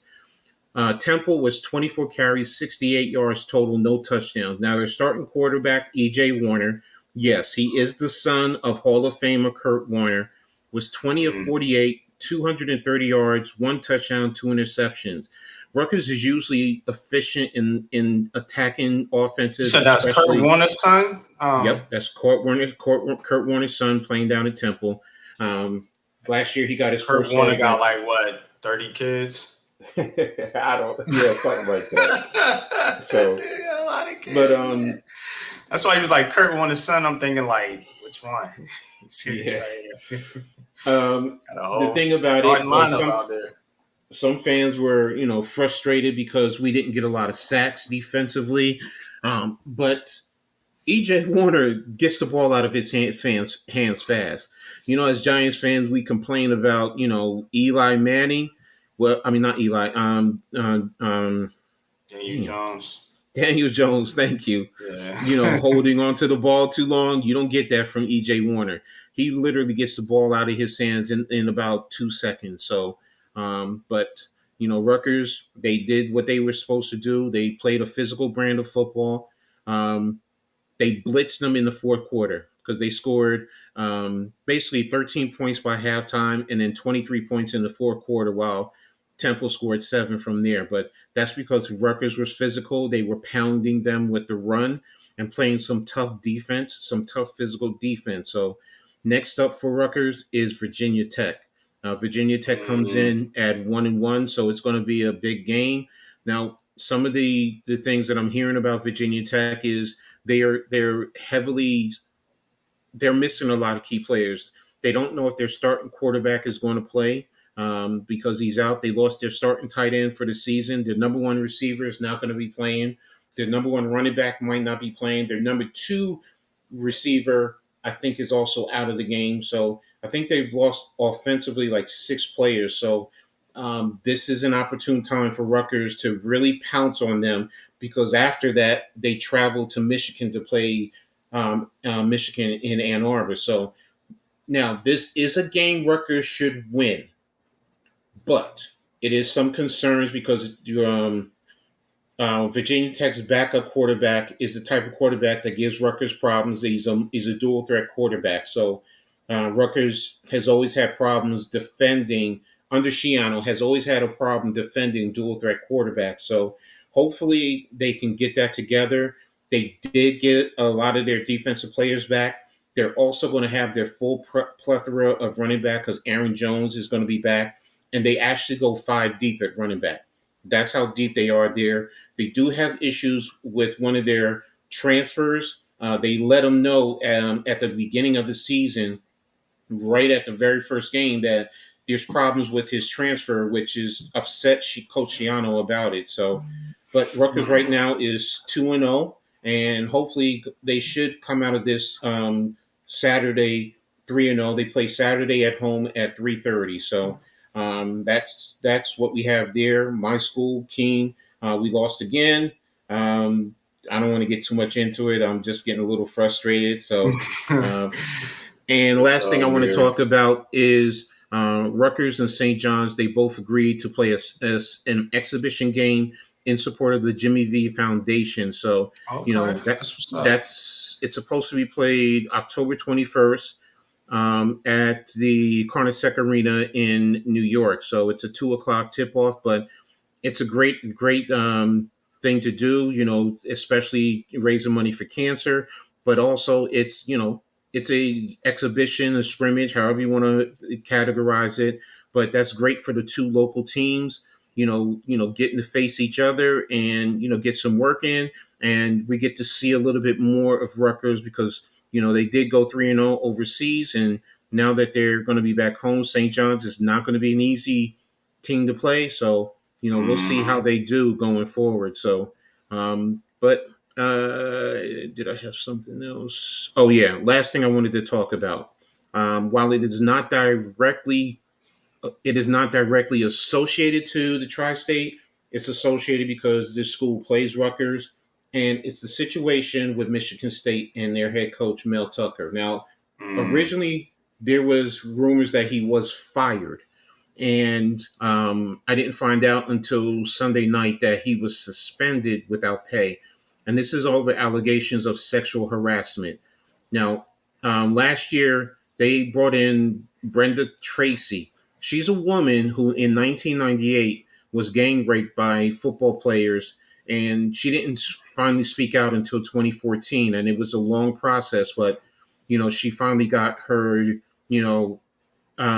justice from, going to court and speaking out. Now, she's been going around to a lot of other colleges to speak out about, sexual assaults and how to, interact with the women on campus, to athletes. And many other schools have had her come out. And supposedly there was a phone conversation between her and Tucker. And supposedly it was sexual in nature. And he was self-satisfying himself during the phone conversation. Now, she filed a complaint with Michigan State. I think it was that she filed it in December of last year. Yeah, the conversation was in April of last year, and she filed the complaint in December. Tucker, to his side, he's saying it's mutual. He said that these were two adults who, agreed into some type of an intimate relationship, and that it was consensual on both parts. And Tracy is saying it's false, and she wants to have her stay against whoever Michigan State is, their board or whoever is handling it. So and I bring this up because we need to protect our women. No disrespect. Yes, I'm a father of daughters. I'm a father of a granddaughter.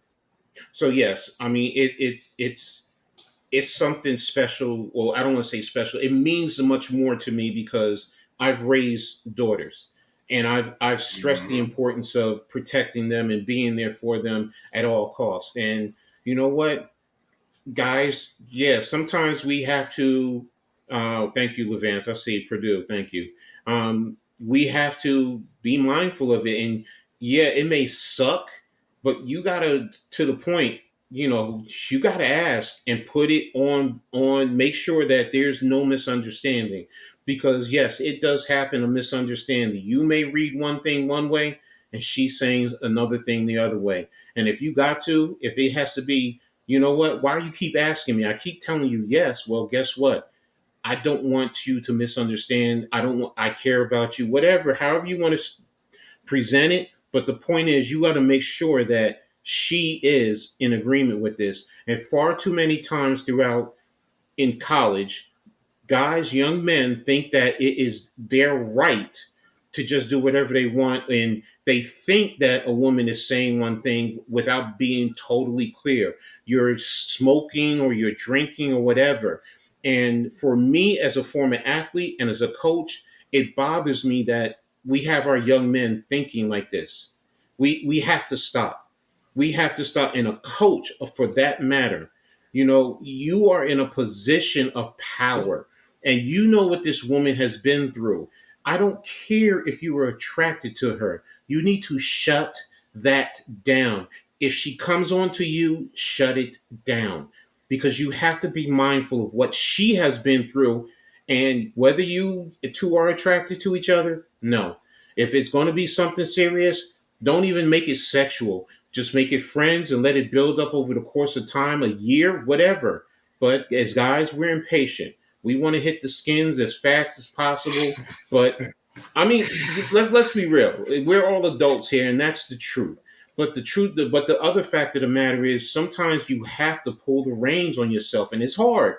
Hey, I'm a guy. I've been there. I know, But here's the straight up truth. My ex girlfriend, God rest her soul, she said to me one time while we were in the middle of being intimate. You know that old saying when they say whisper, "Oh no." You know what I did? I got up and I put my clothes on and I left. And she was mad at me. But you're not going to sit there and say, because if they go to court, they're going to say, did she say no? It's not the tone, it's the words. Yes, she said no. You still went forward, then you go to jail. You're not doing that to me. And that's my point. That's what I'm saying. And we need to speak out about this as men. When other men are doing this, no, that's not how we should treat our women. How would you want someone treating your mother, your sister, your grandmother, your daughters? Right. No, no. It doesn't go down like that. So you know what? And it's weird. It's just, and I feel like these college coaches and these older men, that fancy being with, younger women, you know what I'm saying? But when you're in a business setting and you have a title attached to your name, whether it be coach, CEO, general manager, or whatever, you got to be aware of how you represent yourself, and the approach that you have, you know what I'm saying? And it bothers me too, you know what I'm saying? Because you hear about a lot of these things, and a lot of these guys are married and in other relationships, and they just run off and want to, chase the hottest thing on campus or whatever. And it's silly. It's silly and it's immature.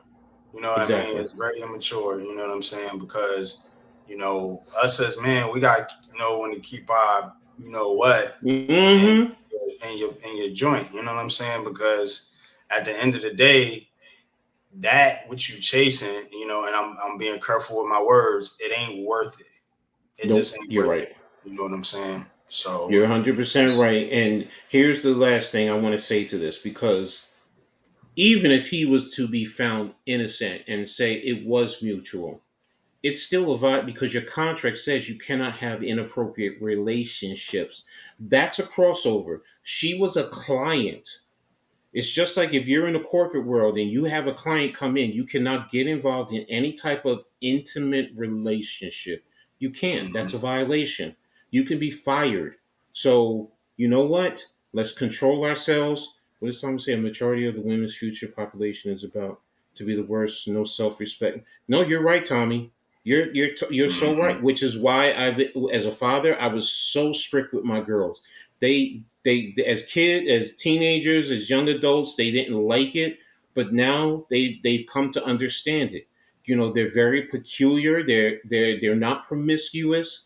And they have respect for themselves because also I've also said to them, you also represent the family, no matter what. You represent your family because what's the first thing when you think a female's loose? Oh, that's how their family raised them. And I was a single dad raising 3 girls, and I joke about what there was a point in time I used to tell my daughter, you want to go out on a date? No problem. Let them come and talk to me, but just be sure, understand, I'm going to be cleaning my gun when I do talk to them. And you know what? That's the truth. They knew Dad wasn't joking. I would have had my gun out and I would have been cleaning it and I'd have been talking to him. It would have been broken apart. So there was no threat of, it's going to, but you understand the point. No, you're not going to sit here and treat my daughters like there's some chick you pick up on the street and just wham, bam, thank you, ma'am. No, now when they're adults, if they choose that route, that's their choice. They made that choice, but they understood the ramifications. And my daughters are not like that. So, and you're right. The majority, there are so many women. We go on, I've seen it on social media, and you see all the women out there shaking and gyrating. And then, there's times I'm like, yo, she gotta, but you know what? I'm looking, and that's about it. I'm not out there because then I saw the one where, people talked about the woman who got hit in the face by the guy with the brick. But then they show, what she was twerking and shaking her backside or whatever the case may be. Whether she was doing that or not, does that mean she deserves because she told a guy no, she doesn't want to talk to him, he should hit her in the face with a brick? I don't care how promiscuous she is.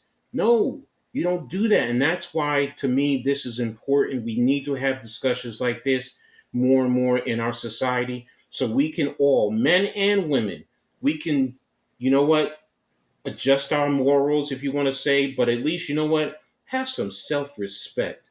You know what? Look, we've all, every last one of us have probably done our dirt and, had a one night stand. We've all been there.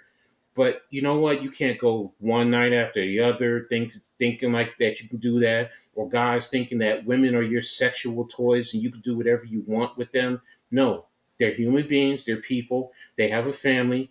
And you best believe if you went after one of my daughters like that, I don't care that I'm disabled.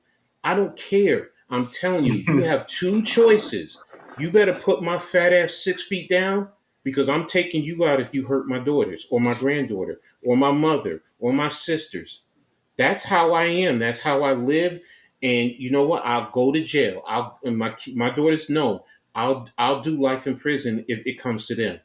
I'll give up my life for them, or I'll do life in prison in a heartbeat because nobody's going to hurt my sit. And that's what we need to teach our daughters, teach our sons, and live by that mantra. So I've done enough preaching. Y'all got it. Go ahead. That's the end of the coach's corner. Good stuff, Coach, man, and well said, man. You know what I'm saying, and I echo everything you just said. As far as as a married man and someone that has a daughter. Myself, you know what I'm saying? I don't know what I would do if someone dare, did anything to my daughter, you know what I mean? And that is definitely a way to look at it, if you're a man, just think about your mother or your daughter, Is this how you would want someone to treat your loved one, you know what I'm saying? And I know, men and women both, things can get out of control sometimes and misconstrue, so on and so forth. And, I understand that as well, man. But just a general respect, man, just a general respect, has to be there, man, amongst men and women, and I hear and I see a lot of things. I've been around this earth for a little bit now. And so, I know there is two sides of the coin here. But, what Coach is saying is right, man. You as an individual, you have control over the choices you make. You know what I mean? So if you make that choice to that you got to eat that, you got to own that, So basically, I was always I used to get in a lot of trouble when I was little. People that know me, they could tell you that, man. But one thing I did to start keeping myself out of trouble was stop putting myself in situations. And that's the best way to keep yourself out of a situation, is not to put yourself in the situation. Bingo. Well, what sense does that make? It's easy. And I give you a old saying. Somebody used to tell me, if you're a crackhead and you want to get off crack, you probably shouldn't be hanging around other crackheads. So if you want to make a change, you got to change your decision making and who you're around and the environment that you're in. You know what I'm saying? So, but definitely well said, Coach, man. And I appreciate you coming through, man. Always in Arizona, man. You have been a phenomenal guest. And I definitely appreciate you staying here with the full 3.5 hours we've been on this show. You know what I'm saying? I usually cut it short around 2 hours, but, the conversation was so good, man. And, I do like, I'm an unpopular opinion sports, so I always like people to get their opinions and whatever is on their mind, out as we, when we do this show here, man. So I definitely appreciate you, man. And like I said, always come back anytime. And y'all, please go sub up to Always Arizona Sports, man. His link is in the chat. I got it on the screen right here now. Please go sub up to this guy, man. You know what I'm saying? And let's all support each other, man. Phenomenal show, man. And you helped create that, man. So definitely shout out to you, man. But tell everybody where they can find you at. Tell everybody, your social media links, and if there's anything special or any content you got coming out, man, that we need to check out, man, because you could also put that in there. Yeah. So like I said, YouTube, Always Arizona Sports. You can probably just type that and you'll find my channel. Do everything Arizona. I try to live stream games that aren't my team just to kind of get other teams, on my channel occasionally. But some upcoming content I got, I'm just going to be streaming Cardinal games. That's pretty much what I do every weekend. I try to go to an actual game at least once a year. So, I try making some clips on that. Sometimes the quality I have isn't really the best, but that's what I do at least once a year. I go to Cardinal games, I tailgate, just have a good time with the fans, and then for the most part watch our team lose. But at the end of the day, always good to go to the games. But that's what I've been doing lately, just Cardinal stuff. Even though we could be in the running for Caleb Williams, it's always good to see my team play. Also on Twitter, AZTRL. Instagram, Always Arizona Sports. Recently made that account. I just, post stuff on my story of just Arizona stuff going on. But that's where I'm at. So. Yeah, and definitely. I forgot to talk about Shador Sanders. That's all right. Oh man, it's all good, man. That is Arizona's link. I just put it in the chat. So y'all go hit him up, man. You know what I'm saying? I just subscribed to you, bro. So, you know what I'm saying? I'll definitely be checking out a lot more of your content, man. I was watching you before, you know what I'm saying? I do know who you are, you know what I'm saying? But, definitely checking out your content, man. And I'll probably tune into your live stream, man, because I'm gonna be in quick show update, y'all. I will be out of the country next week. So me and my wife, we're going on vacation. So I don't believe I'll be doing Heart of the City. I'll see how the connections are out there or whatever, but and I'll give you an update once I get out there, once I check out whether we're going to have decent service out there, you know what I'm saying? I'll put together a show, you know what I'm saying? So, but definitely, man, I'll be listening in to you, Arizona, man. Call the game, man. Arizona Giants game coming up here. I'm gonna go ahead and say I do think the Giants are gonna win. And if I had to put a score on it, I say 24-17, something like that. I think the Giants should be able to get back on track if they just do what they should have done against Dallas and run the football. They should be okay, even if Andrew Thomas is not playing. And I'm hearing they might start McKeith. I don't know, coach.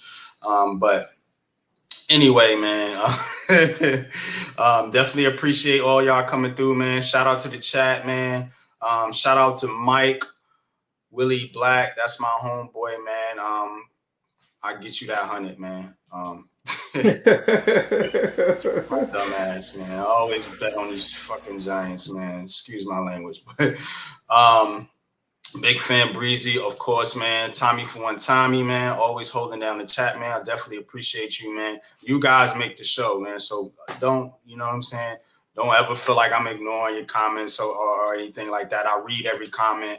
You know, I try to highlight almost every comment, man. You know what I'm saying? So definitely, man, you know, keep the comments, man. Keep the smoke coming, man. Appreciate all y'all. Tommy Levance, always in the chat holding it down for us, man.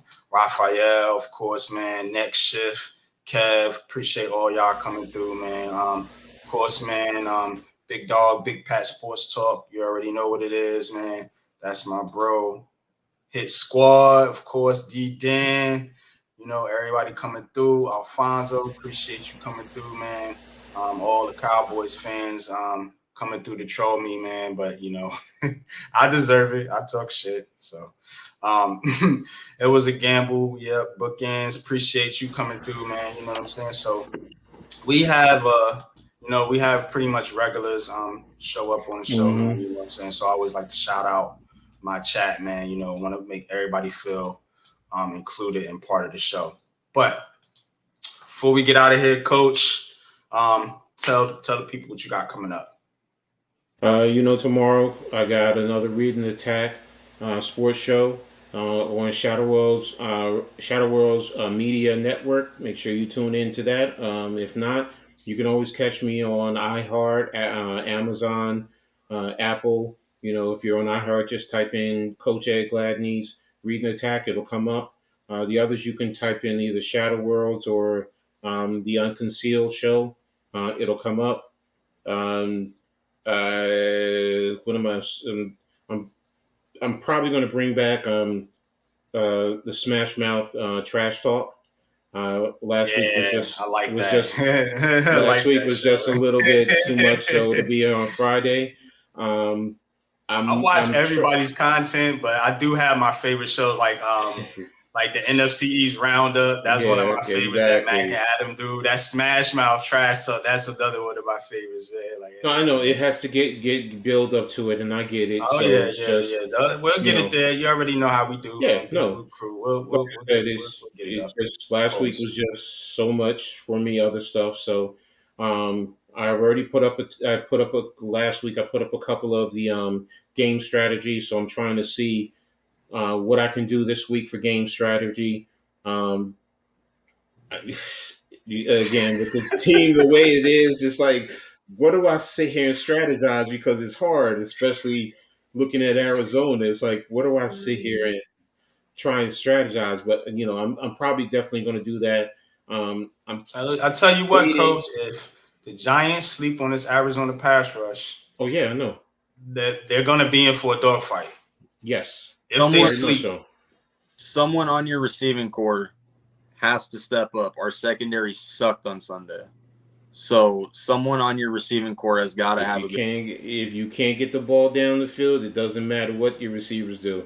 They got to play the quick passing game. Yeah, they got to play the quick passing game with Waller. Get Waller involved. I mean, you traded for this guy, man. Like, feed him the football. You know what I mean? I mean, that's what you got to do, man. But what else? Ultimately, I just think they need to run the football to win this game. I'm trying to see, because if I don't find the game I like on a Saturday, I'm probably just going to stream the Rutgers game.